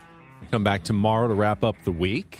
Darren Smith will be with us, usually 7:35. We can talk about SDFC's big win and their return match coming in Mexico City against Pumas next Tuesday. Incredible. But get his thoughts on the very impressive second half they had on Tuesday night at Snapdragon Stadium. Sorry I missed it. It was good. You saw the first half. I did. When they were down 1-0. Yeah, they still looked good. And they still looked did. good. And you know, that freakishly incredible goal that Puma scored was just amazing to watch. And I was like, oh, well, we'll get them next time and wake up to a 4-1 dub. Now, one game is one game. Yeah, one game's one game. Want to draw massive conclusions, but it's Pretty happy with the results. Certainly didn't feel like the absence of Chucky Lozano was having a major impact on the team. Correct. We'll talk to Darren about that tomorrow. Let's check traffic one more time, though, and Paulie's going to get as much of the Reindl Report in our final 8 minutes or so next as he can. From the 855 Get Ross Traffic Center. Injured? Demand justice. Demand Jurowitz. 855GetRoss.com. Here's Kelly Danick. This game day traffic report is brought to you by Crystal Geyser, Alpine Spring Water. Collision on southbound 15 right at the 56 transition. Big problem in Mission Valley, eastbound 8 before College. Accident involving numerous vehicles. Got the 2 right lanes blocked. And reports of a crash on westbound 54 just before Woodman. Those vehicles are in the center divide. What makes Crystal Geyser Alpine Spring Water different? They always bottle their Alpine Spring Water less than 1.5 miles from the spring source. And all of their bottles are made with 50% recycled plastic from their own recycling plants. Crystal Geyser, bottled at the spring source. I'm Kelly Danick with Ben and Woods, San Diego's #1 sports station, 97.3 The Fan. And get things started here with our today's edition of the Reindl Report. Now tuned into the greatest.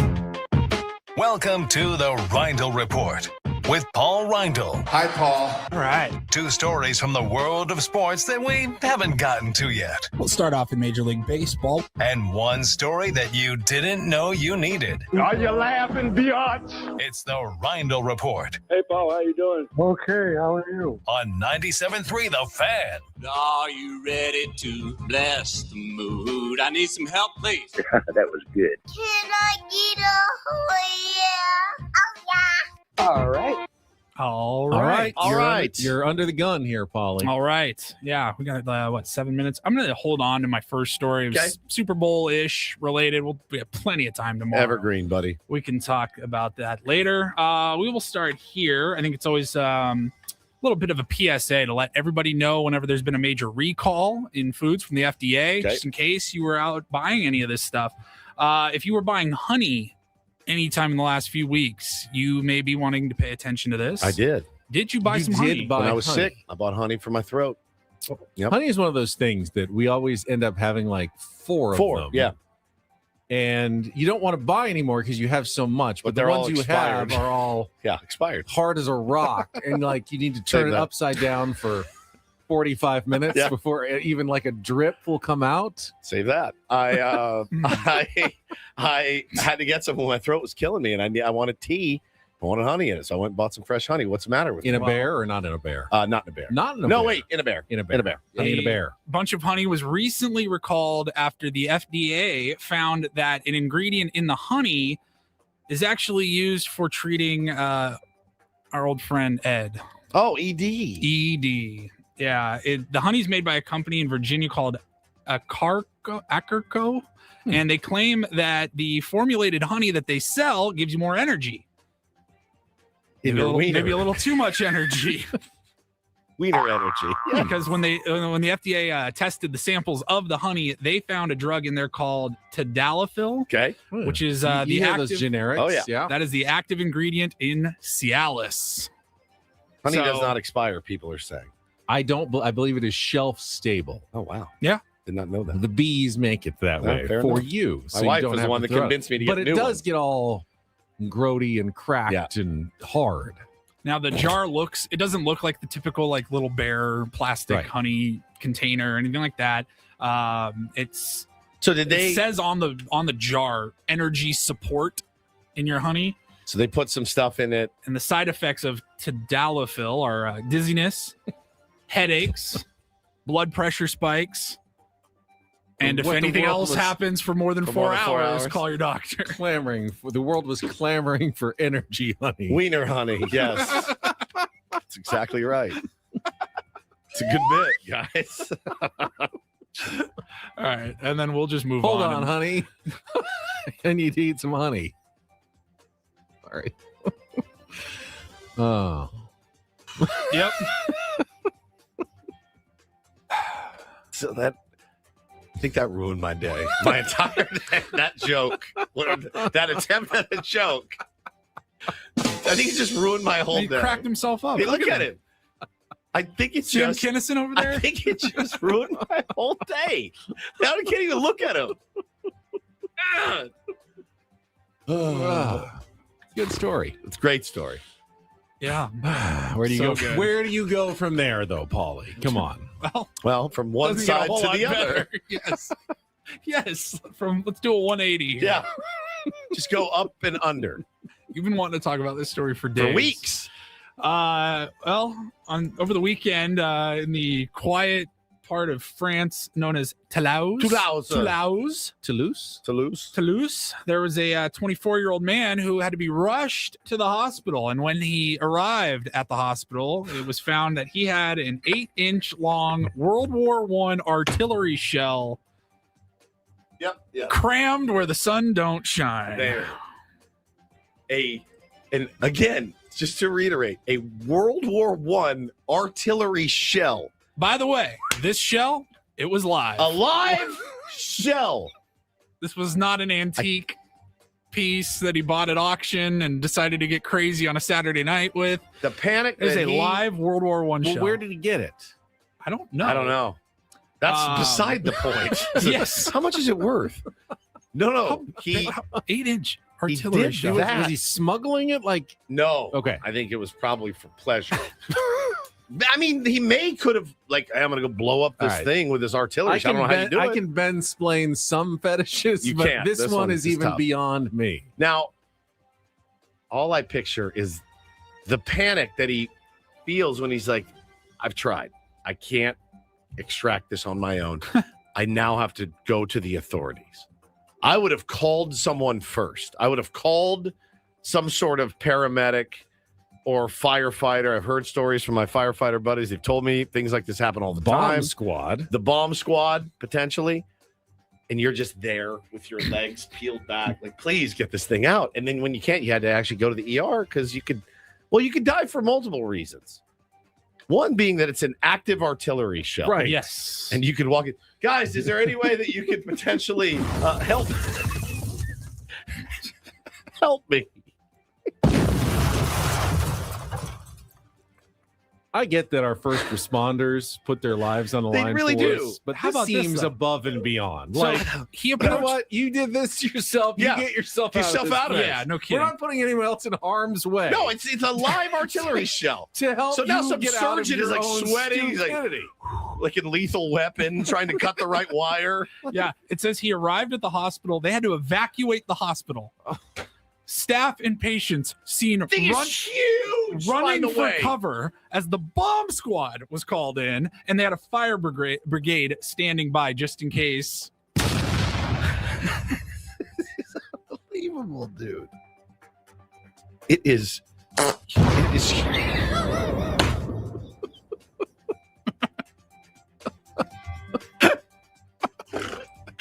Can you help me, please? Please help me. Boom. Oh, it's just the worst. The worst. I couldn't believe it was a real story. I looked at it. You know, when like you're like, hey, I heard this rumor. I need to get 2 sources. I saw this. I'm like, this is clearly BS. And went and found it. Yes, it's everywhere. It's been confirmed. It's a real story. It's not an internet prank. This guy actually had to do this and decided to go with a live art. I've heard of Russian roulette. This is way different, man. This is way different. Thank you, Paulie. That was. But it's also an antique. Yeah. Like 100 plus years old. Yeah. I mean, like, pretty cool to have an artillery shell from World War I. Like, you would have that on your mantle. But you still shouldn't. It shouldn't be live. It should never be live. Should never have live rounds. No. From 1919 or whatever. Good God. I'm sorry, and he's okay?